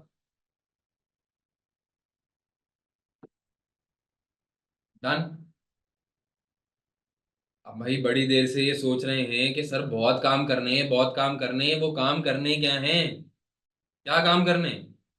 तो भाई सुनो ना, क्या काम करने हैं। देखिए, आईएसएसबी ये कहता है, आईएफआरएस S1 के अंदर ये कहता है कि हर कंपनी को चाहिए वो एक टू स्टेप अप्रोच फॉलो किया करे। पहले वो सारे के सारे रिस्क एंड अपॉर्चुनिटीज को आइडेंटिफाई करें जो कि उनके बिजनेस के ऊपर हो सकते हैं, और इसके लिए वो चाहें तो जो एसएएसबी की इंडस्ट्री स्पेसिफिक स्टैंडर्ड्स हैं, बेसिकली जो एसएएसबी का इदारा है ना, सस्टेनेबल अकाउंटिंग स्टैंडर्ड्स बोर्ड, ये एसएएसबी के इदारे ने जो अपनी पब्लिकेशन दी है, जो अपने स्टैंडर्ड्स दिए हैं, ये इंडस्ट्री वाइज दिए। इंश्योरेंस के स्टैंडर्ड्स अलग बना दिए, कंस्ट्रक्शन इंडस्ट्री के स्टैंडर्ड्स अलग बना दिए, टेक्सटाइल के स्टैंडर्ड्स अलग बना दिए। तो इन्होंने बहुत काम कर लिया है दुनिया में। तभी आईएफआरएस S1 ये कह रहा है कि पहले एंटिटी को ये चाहिए है कि वो अपने नेचर ऑफ द बिजनेस को देख के सारे के सारे रिस्क को आइडेंटिफाई कर ले। एक बार आपने पहले स्टेप के अंदर सारे के सारे रिस्क को आइडेंटिफाई कर लिया, तो फिर विच डिसाइड करो which matters to provide as a disclosure. दुनिया के सारे रिस्क एंड अपॉर्चुनिटीज तो आप एज अ डिस्क्लोजर नहीं दे सकते, सिर्फ वो बातें डिस्क्लोजर में प्रोवाइड करोगे जो कि कॉन्सेप्चुअल फाउंडेशन को मीट करती हो, यानी वो मटेरियल हो। हर मटेरियल बात का डिस्क्लोजर देना पड़ेगा, और हर मटेरियल बात का जब डिस्क्लोजर दे रहे होगे तो उसकी फॉर्म प्रॉपर होनी चाहिए, यानी फेथफुल रिप्रेजेंटेशन होनी चाहिए। फेथफुल रिप्रेजेंटेशन कैसे होगी, इसके बारे में किसने बताया? आईएसएसबी के S1 ने बताया। आईएसएसबी के S1 ने ये बोला कि मेरे मुताबिक आपको डिस्क्लोजर देना चाहिए 4 हेडिंग्स के अंदर। कोई भी रिस्क आपके सामने आए ना, तो उस रिस्क की 4 हेडिंग्स बना। एक हेडिंग का नाम होगा गवर्नेंस, एक हेडिंग का नाम होगा स्ट्रैटेजी, एक हेडिंग का नाम होगा रिस्क मैनेजमेंट, एक हेडिंग का नाम होगा metrics and targets. Can anybody tell me, ये जो 4 नाम मैंने आपके सामने बताए, governance, strategy, risk management, metrics and targets, ये 4 नाम कहीं सुने सुने लग रहे हैं आप? ये 4 नाम कहीं सुने सुने लग रहे हैं आप? कहाँ सुने थे? पीछे चलूं? याद है? टीएफसीडी के अंदर ये पढ़े थे।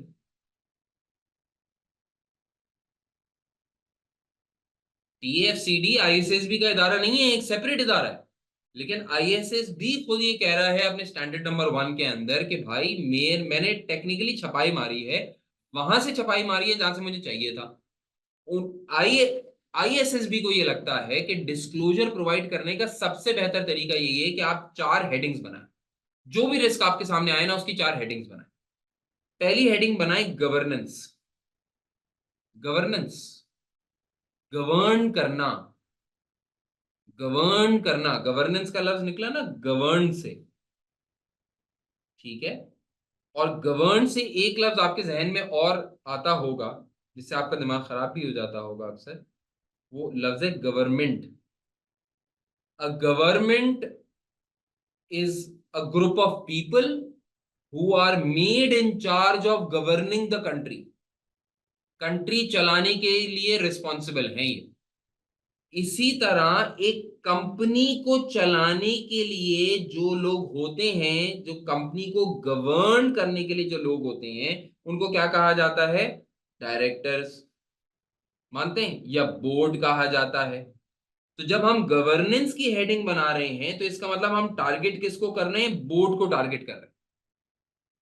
इन्वेस्टर्स ये कह रहे हैं, शेयर होल्डर्स ये कह रहे हैं कि बोर्ड अपने बारे में बताए कि who is the governing body responsible for sustainability oversight. Investors ये कह रहे हैं गवर्नेंस की हेडिंग के अंदर ये बताओ कि क्या हमारे बोर्ड ऑफ डायरेक्टर्स ने कोई इदारा, कोई डिपार्टमेंट, कोई कमिटी ऐसी बनाई जिनको उन्होंने रिस्पॉन्सिबल ठहराया कि वो सस्टेनेबिलिटी रिलेटेड कामों को ओवरसी किया करेंगे। ये डिस्क्लोजर कौन दे रहा है? ये board of directors, those who have been made in charge of governance, वो दे रहे हैं। हम समझना चाहेंगे, आईसीएस भी कह रहा है, हम समझना चाहेंगे इस डिस्क्लोजर के अंदर कि आप बताएं कि ये जो मैनेजमेंट इंचार्ज है इसका क्या रोल है गवर्नेंस के अंदर, वो कैसे प्रोसेसेस को आइडेंटिफाई कर रहे हैं, कंट्रोल्स अप्लाई कर रहे हैं, प्रोसीजर्स को देख रहे हैं with regards to sustainability, are they working correctly और नॉट। ये है गवर्नेंस की हेडिंग। तो गवर्नेंस की हेडिंग के अंदर बेटा ये बहुत इंपॉर्टेंट है, खास तौर पे एसबीआर के लोग, एथिक्स के सवाल के अंदर मिलके आ जाएगा ये, सुन लो मेरी बात। गवर्नेंस की हेडिंग के अंदर तुमने मैनेजमेंट का एटीट्यूड डिफाइन करना है कि how the management is taking sustainability as a serious topic और not, what processes they have implemented, what controls they have implemented, what actions they are taking in order to ensure कि sustainability की related risk and opportunities properly monitor हो रही हो और उनके खिलाफ actions हो रहे हैं। बात समझ में आ रही? Clear?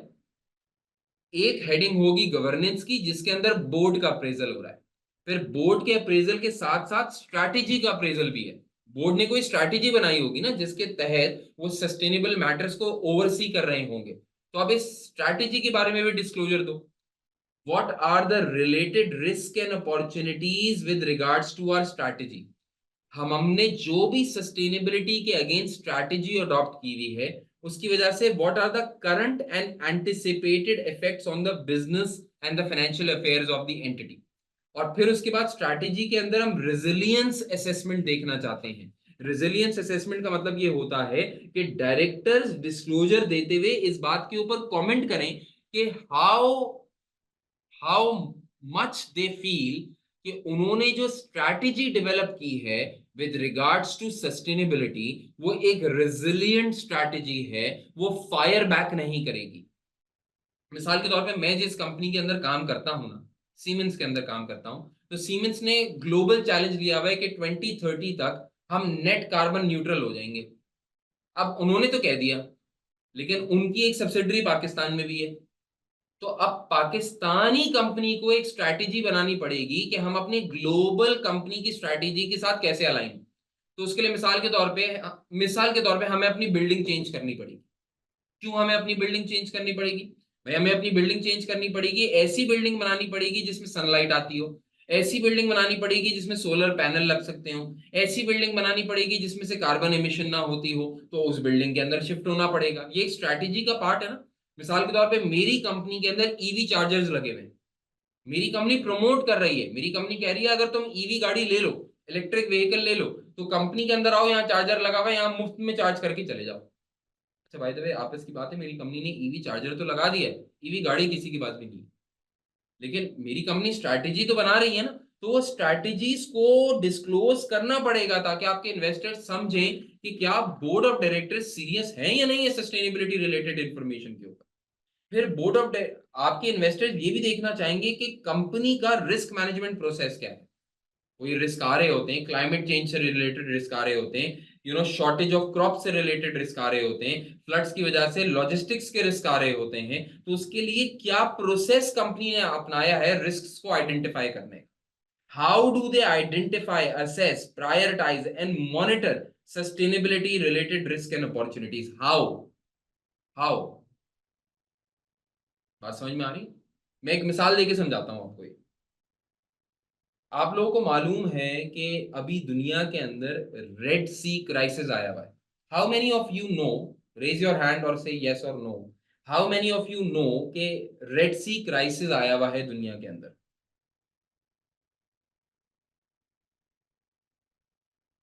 There is a war which has been engaging in this world, right?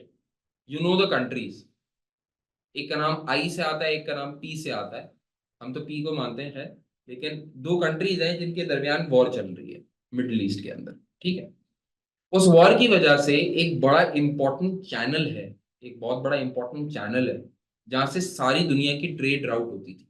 तो अब क्योंकि मुल्कों के दरमियान वॉर चल रही है तो वो ट्रेड राउट इफेक्ट हो गया। Not Suez Canal, it's Red Sea. Suez Canal Egypt के पास है, सुएज कैनाल क्राइसिस कुछ और है। तो रेड सी वो पैसेज है जहां पे दो कंट्रीज जिनकी वॉर चल रही है, जिनकी वॉरशिप्स खड़ी हुई है, वहां से ट्रेड राउट नहीं हो पा रही। तो हुआ क्या कि बहुत सारी जो शिपिंग लाइंस है ना, उनको अपनी कश्ती घुमा के लानी पड़ रही है केप ऑफ होप से, साउथ अफ्रीका से घुमा के लानी पड़ रही है उनको। राउट, समंदर तो दुनिया में हर जगह है ना, तो राउट चेंज हो गया उनका, राउट लंबा हो गया। अब इस राउट चेंज होने की वजह से लॉजिस्टिक्स इफेक्ट हो गई। आप इंपोर्ट कर रहे होते हैं, आप एक्सपोर्ट कर रहे होते हैं। पहले एक सामान नॉर्मल रास्ते से 10 दिन में आता था, अब 20 दिन में आ रहा है, अब 30 दिन में आ रहा है।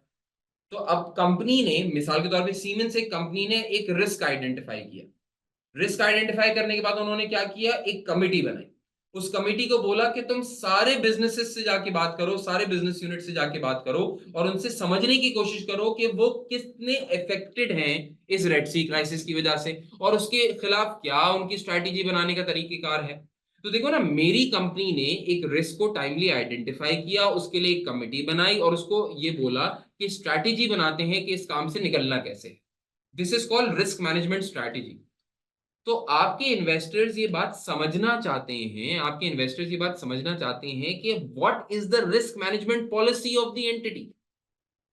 आप यकीन करें, इन्वेस्टर्स इस बात को बहुत गौर से देखते हैं। मेरा अपना इदारा है, मेरा एक अपना बिजनेस है, और मेरे बिजनेस के अंदर ना बहुत सारे, जाहिर सी बात है, पार्टनर्स हैं, लोग हैं, काम करते हैं। तो अक्सर मैं ये देखता हूं, और मैंने शुरू शुरू में बहुत ज्यादा देखा कि कोई छोटा सा प्रॉब्लम हो गया, मिसाल के तौर पे एक कंप्यूटर नहीं चल रहा। तो मैं शाम या रात में जब जाऊंगा ऑफिस, जाके देखूंगा कि भाई सब काम सही चल रहा है या नहीं चल रहा। तो तब लोग मुझे बताएंगे आज तो काम हुआ ही नहीं क्योंकि वो कंप्यूटर तो चल ही नहीं रहा था, या इंटरनेट प्रॉब्लम था, या फलाना इशू था, या फलाना इशू था। तो मैंने बोला यार ये मुझे पहले बता देते, you could have discussed it over the phone. So आप सर, आप बिजी होते हैं। तो मैंने बोला भाई मेरे किसी पार्टनर को बता देते, वो एक्शन ले लेते। सर हमें तो पता ही नहीं था कि ऐसे करना है। क्या हुआ, काम इफेक्ट हो गया ना। तो होता क्या है कि जिन इदारों के अंदर रिस्क मैनेजमेंट पॉलिसी नहीं होती ना, जिन इदारों के अंदर कोई प्रोसेस नहीं बना हुआ होता कि अगर कुछ भंड हो गया तो कैसे डील करेंगे, अगर कोई प्रॉब्लम हो गया तो क्या करेंगे, अगर कोई मसला हो गया तो क्या करेंगे, तो वो इदारे ज्यादा दिन चल नहीं पाते। तभी इदारों को क्या बोला जाता है, रिस्क आने से पहले रिस्क मैनेजमेंट की पॉलिसी बनाओ। रिस्क आएगा तो किसके पास जाएगा, रिस्क आएगा तो कौन उसको सॉल्व करेगा, रिस्क आएगा तो कौन मीटिंग्स कॉल किया करेगा, रिस्क आएगा तो उससे कैसे डील किया जाएगा। भाई कल को लॉ चेंज हो जाए पाकिस्तान के अंदर कि हर वो कंपनी जो कि कार्बन डाइऑक्साइड एमिट करती है, हर वो कंपनी बंद हो जाए, या हर वो कंपनी के ऊपर 30% और टैक्स लगेगा। अब एक रिस्क आ गया ना आपके बिजनेस के ऊपर। मिसाल के तौर पे आप, आपकी पावर यूटिलिटी है, आप बहुत ज्यादा कार्बन डाइऑक्साइड एमिट करते हैं, आपके ऊपर एक लीगल चेंज की वजह से एक रिस्क आ गया। अब वो जो भी लॉ के अंदर चेंज आया, जो भी टैक्स लॉ के अंदर चेंज आया, there must be a process defined within the company कि अगर कोई लॉ का चेंज आएगा तो उसको पहले कौन पढ़ेगा, फिर उससे कौन कमिटी बनाएगा, फिर उसके लिए कौन एक्शंस डिफाइन करेगा। There must be a process. और ये प्रोसेस के बारे में डिस्क्लोजर देना पड़ेगा कंपनी की मैनेजमेंट को, अपने इन्वेस्टर्स को, ताकि इन्वेस्टर्स समझ सकें कि भाई ये इदारा इस काबिल भी है या नहीं है कि कल को अगर कोई बड़ा भंड हुआ, कोई लीगल चेंजेस आई, कोई गवर्नमेंट की तरफ से लेजिस्लेशन की चेंज आई, तो हमारा जिस जिस इदारे के अंदर हम पैसा लगा रहे हैं वो सर्वाइव भी कर पाएगा या नहीं कर पाएगा। Right, we have to make this call. Right, फिर एक होगा मेट्रिक्स एंड टारगेट्स की हेडिंग, जिसके अंदर जो आईएफआरएस के स्टैंडर्ड के अंदर S1 के अंदर जो भी मेट्रिक डिफाइन किया हुआ होगा, सॉरी मैंने गलत बोल दिया, S1 के अंदर नहीं, किसी भी सस्टेनेबिलिटी स्टैंडर्ड के अंदर जो भी मेट्रिक डिफाइन किया हुआ होगा, मेट्रिक का मतलब होता है ratio, carbon dioxide emission, male to female ratio या फलाना ढिमकाना, किसी भी स्टैंडर्ड के अंदर जो भी मेट्रिक डिफाइन किया हुआ होगा वो मेट्रिक की रिपोर्टिंग इस हेडिंग के अंदर होगी। अगर आपने अपने लिए कोई टारगेट्स डिफाइन किए हुए थे कि हम नेट कार्बन न्यूट्रल हो जाएंगे बाय 2030, या हम अपनी जेंडर डाइवर्सिटी के गैप को पूरा कर देंगे बाय 2030, तो वो जो आपने टारगेट्स लिए थे वो टारगेट्स की हेडिंग आएगी मैट्रिक्स एंड टारगेट्स वाली, और इसके अंदर आप अपनी सारी बातों को एक्सप्लेन करेंगे और अपना डिस्क्लोजर प्रोवाइड करेंगे। बात समझ में आती है? कोई प्रोसेस रिक्वायर्ड है to meet government regulations, analysis trends या परफॉर्मेंस, वो सब कहाँ आएगा? मैट्रिक्स एंड टारगेट्स की हेडिंग में आएगा। बात समझ में आती है? तो आपको हेडिंग देनी है, लेकिन आपको हेडिंग देनी है 4, और हर रिस्क से रिलेटेड, हर कैटेगरी से रिलेटेड, ये 4 एंगल्स के अंदर, 4 हेडिंग्स के अंदर काम। मुझे बताओ सबको बात समझ में आ रही है नहीं आ रही? तो है पूरा थियोरेटिकल मामला, है पूरा थियोरेटिकल मामला, आपको कोई डिस्क्लोजर बनाने को कह नहीं रहा, लेकिन आपको बात समझ में आ रही है कि जो भी डिस्क्लोजर बनाएगा, भाई सरियासर बनाएंगे ना डिस्क्लोजर अपनी रियल लाइफ के अंदर, आपको बस ये पता होना चाहिए कि सरियासर जब डिस्क्लोजर बनाएंगे तो कौन सा डॉक्यूमेंट पढ़ के डिस्क्लोजर बना रहे होंगे, कैसे डिस्क्लोजर बना रहे होंगे, क्या क्या हेडिंग्स का इस्तेमाल कर रहे होंगे, बस आपको ये पता होना चाहिए डिस्क्लोजर बनाने को एग्जाम में नहीं आने को। क्लियर होती है बात ये? तो अगर किसी का कोई सवाल हो ना, किसी एक बच्चे ने सवाल पूछा सर डिस्क्लोजर बनेगा कैसे, आप छोड़ें, डिस्क्लोजर रियल लाइफ में रियल लोग बनाएंगे, आपके कोर्स में अभी ये नहीं है। क्या क्या बनाते हुए क्या क्या इस्तेमाल करेंगे ये आपको बताएं, ठीक है? प्योरली थ्योरेटिकल सवाल आएगा जब भी आएगा। क्लियर? मुझे सब बताएं, बात समझ में आ रही है सबको या नहीं आ रही? कंफर्म करें तो मैं अपनी बात को आगे बढ़ाऊंगा, वरना नहीं बढ़ाऊंगा। क्लियर होती है बात? ये बहुत इंपॉर्टेंट बातें चल रही हैं बेटा, बहुत इंपॉर्टेंट बातें, लाजिम तौर के ऊपर ये पेपर में आना है, लाजिम, मतलब कोई डाउट ही नहीं है मुझे इसके अंदर कि आपके पेपर के अंदर नहीं आएगा, लाजिम आए। क्लियर? अच्छा बेटा, कुछ बातें जनरल रिक्वायरमेंट्स हैं अंडर S1, इससे एमसीक्यू बन सकता है और आप 100 मार्क लेने वाले बच्चे हो, तो इसलिए आपको ये बता रहा हूं, वैसे कोई खास बात नहीं है इसके अंदर, लेकिन बस बता रहा हूं। ISB, IFRS S1 ये कहता है कि अगर तुमने डिस्क्लोजर देना ही है तो डिस्क्लोजर के अंदर चंद जनरल रिक्वायरमेंट्स का ख्याल रखना। जो सोर्सेस सच एज SASB का डाटा, CDSB का डाटा या TFCT का डाटा, अगर तुमने किसी और स्टैंडर्ड का डाटा इस्तेमाल किया है अपने सस्टेनेबिलिटी डिस्क्लोजर बनाने के अंदर, तो सोर्सेस जरूर मेंशन कर देना। लोकेशन क्या होगी डिस्क्लोजर की? It should be part of your general purpose financial report, यानी आज के बाद से जो सस्टेनेबिलिटी का डिस्क्लोजर है that is part of your financial statements. Financial statements की फुल फॉर्म क्या होती है, यानी फाइनेंशियल स्टेटमेंट्स क्या होती हैं? जल्दी बताओ, फाइनेंशियल स्टेटमेंट्स क्या होती हैं? फाइनेंशियल स्टेटमेंट्स 5 चीजों का मजमुआ था, क्या क्या? P&L, SOFP, क्या statement of changes in equity, क्या कैश फ्लो, क्या डिस्क्लोजर्स, फाइनेंशियल डिस्क्लोजर्स। सच बात बताऊं, जरा सच बात बताऊं, एक छठी कैटेगरी भी आ गई है, क्या? Sustainability disclosure. क्लियर? तो अब आपका थोड़ा सा माइंड खुल जाना चाहिए। तो लोकेशन ऑफ द डिस्क्लोजर क्या होगी? Within your financial statement. It is subject to laws and regulation. अगर किसी मुल्क का कानून, क्योंकि ये वॉलंटरी स्टैंडर्ड है ना, अगर किसी मुल्क का कानून ये कह दे, अगर किसी मुल्क का कानून ये कह दे कि भाई sustainability disclosure as a separate statement जाएगा, जनरल पर्पस फाइनेंशियल स्टेटमेंट के साथ नहीं जाएगा, तो बात अलग है। लोकल लॉ ऑलवेज प्रिवेल्स, याद रखना, लोकल लॉ ऑलवेज प्रिवेल्स। ठीक है? ठीक है? अच्छा, लोकेशन ऑफ द डिस्क्लोजर ये है कि ये आपकी फाइनेंशियल स्टेटमेंट्स का पार्ट है।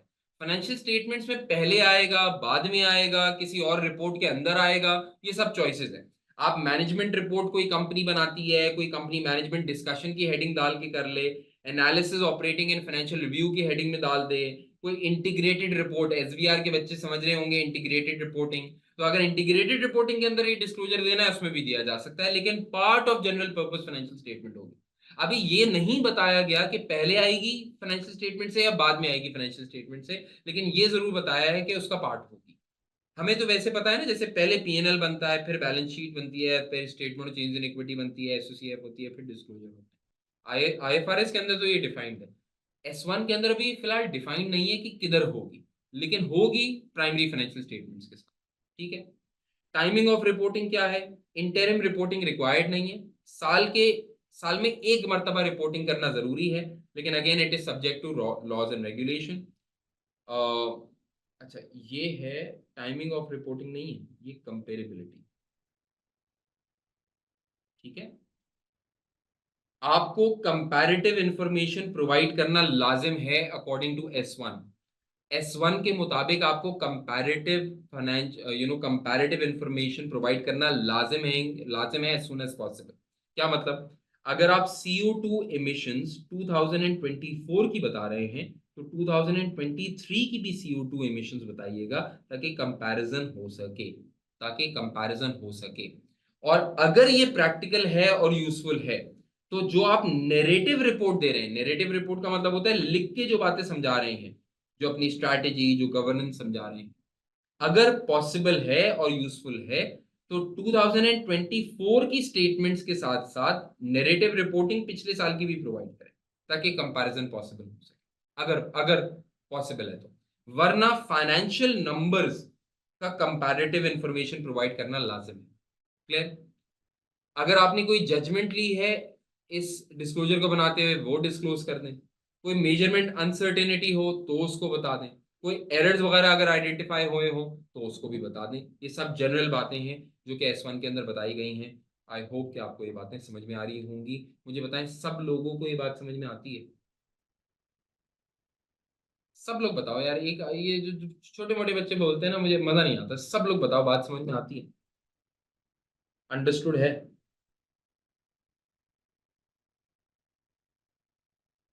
वेरी गुड बेटा। अब बेटा एक काम, अब तुम लोगों में से सबका सवाल मुझसे पता है क्या है? सबका सवाल, सर पहली बार एग्जाम में टेस्ट होगा, जब भी होगा, ना कोई पास्ट पेपर है ना कुछ और मौजूद है, सर इन सारी चीजों को याद कैसे रखें? मेरी मानोगे?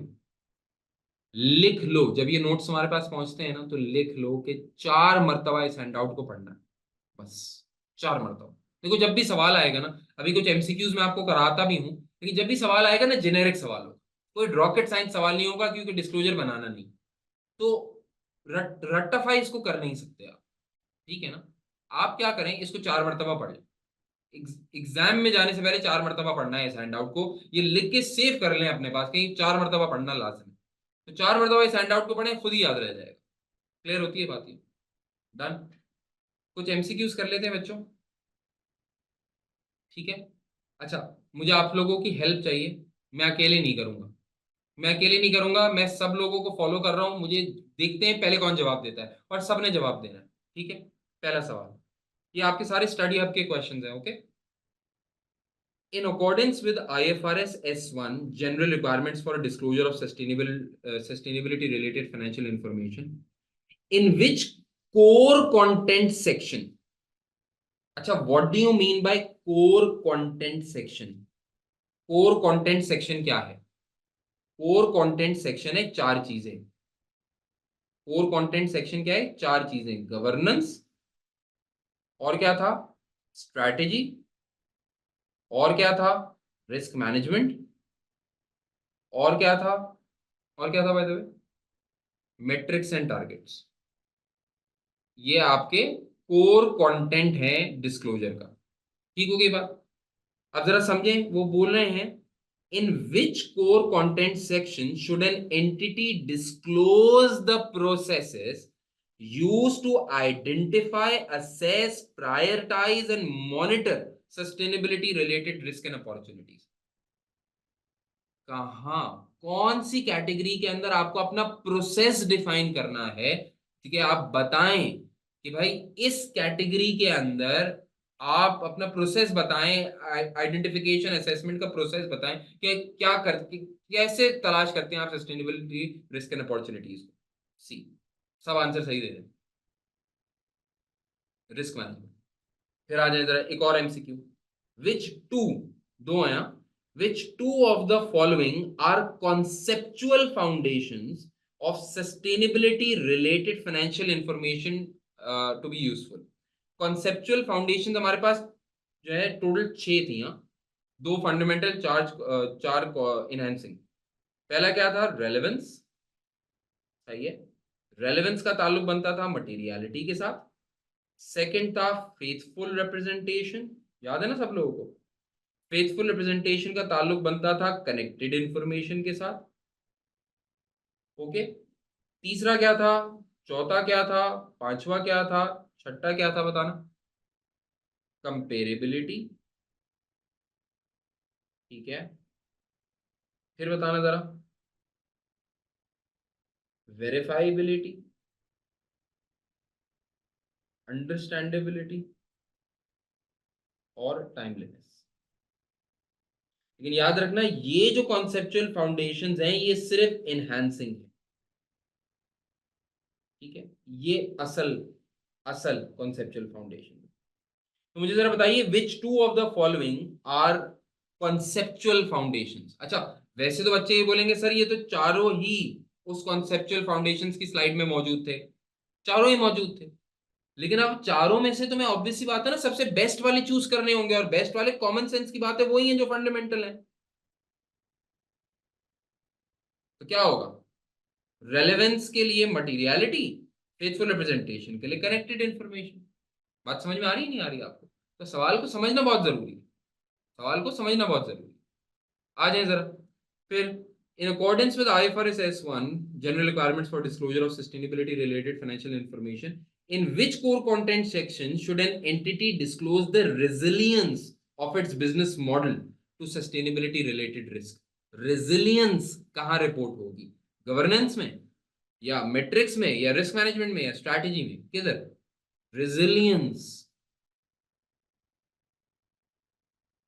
गवर्नेंस, मेट्रिक्स, रिस्क या strategy? A can not be the answer. Why? Because A के अंदर बोर्ड परफॉर्मेंस है। रिजिलियंस अपने को स्ट्रैटेजी की चाहिए, रिजिलियंस अपने को स्ट्रैटेजी की चाहिए, तो डी इज द आंसर। बात समझ में आ रही है? फिर आओ जरा। Which of the following is not one of the core which of the following is not, हाँ, is not one of the core content sections required by IFRS S1? इनमें से कौन सा नहीं है कोर कंटेंट? ये कोर क्यों नहीं है? सब लोग बोल रहे हैं ए, वाई, ये क्यों नहीं है कोर? ये कोर क्यों नहीं है? आप कैसे कह सकते हैं कोर नहीं? जजमेंट एंड एस्टिमेट्स मैंने पढ़ा है, इसी हैंडआउट में पढ़ा है। ये जनरल रिक्वायरमेंट का पार्ट है, judgement and estimate general requirement का पार्ट है। देखो अभी ये देखो, यहां पढ़ा हमने जजमेंट्स, ये जनरल रिक्वायरमेंट का पार्ट है, कोर कंटेंट का पार्ट नहीं है। बात समझ में आ रही नहीं आ रही आप लोगों को? क्लियर है सब लोगों को? मुझे बताएं, बात समझ में आती है? तो मेरे दोस्तों, ऐसे कुछ सवाल जो है ना, इसके आसपास कुछ सवाल बन के आएंगे आपके पास। वैसे वक्तन फवक्तन अभी तो बहुत टाइम है एग्जाम के अंदर, हम सिचुएशंस निकाल निकाल के इसके सवाल करते रहेंगे। लेकिन ये बात क्लियर है कि यार ये पेपर में आना जरूर है, ये पेपर में आना जरूर है, इसको छोड़ा नहीं जा सकता। और इसको इसके लिए कोई मेहनत करनी ही नहीं।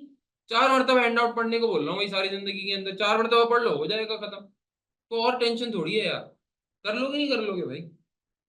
ये पूरा S1 निपटा दिया हमने। SBR वालों के लिए S2 इंपॉर्टेंट है, S1 भी इंपॉर्टेंट है, S2 भी इंपॉर्टेंट है, S2 बाद में करेंगे। लेकिन FR वालों के लिए सिर्फ S1 इंपॉर्टेंट है, तो FR वालों को S1 के अंदर निपटा दिया। ओके, तो FR वाले बिल्कुल ही फारिग हो गए, SBR वाले अगली बार फिर मिलेंगे S2 के लिए। क्लियर है ना सब लोगों को? डन है ना? क्लियर? कोई सवाल है तो पूछिए।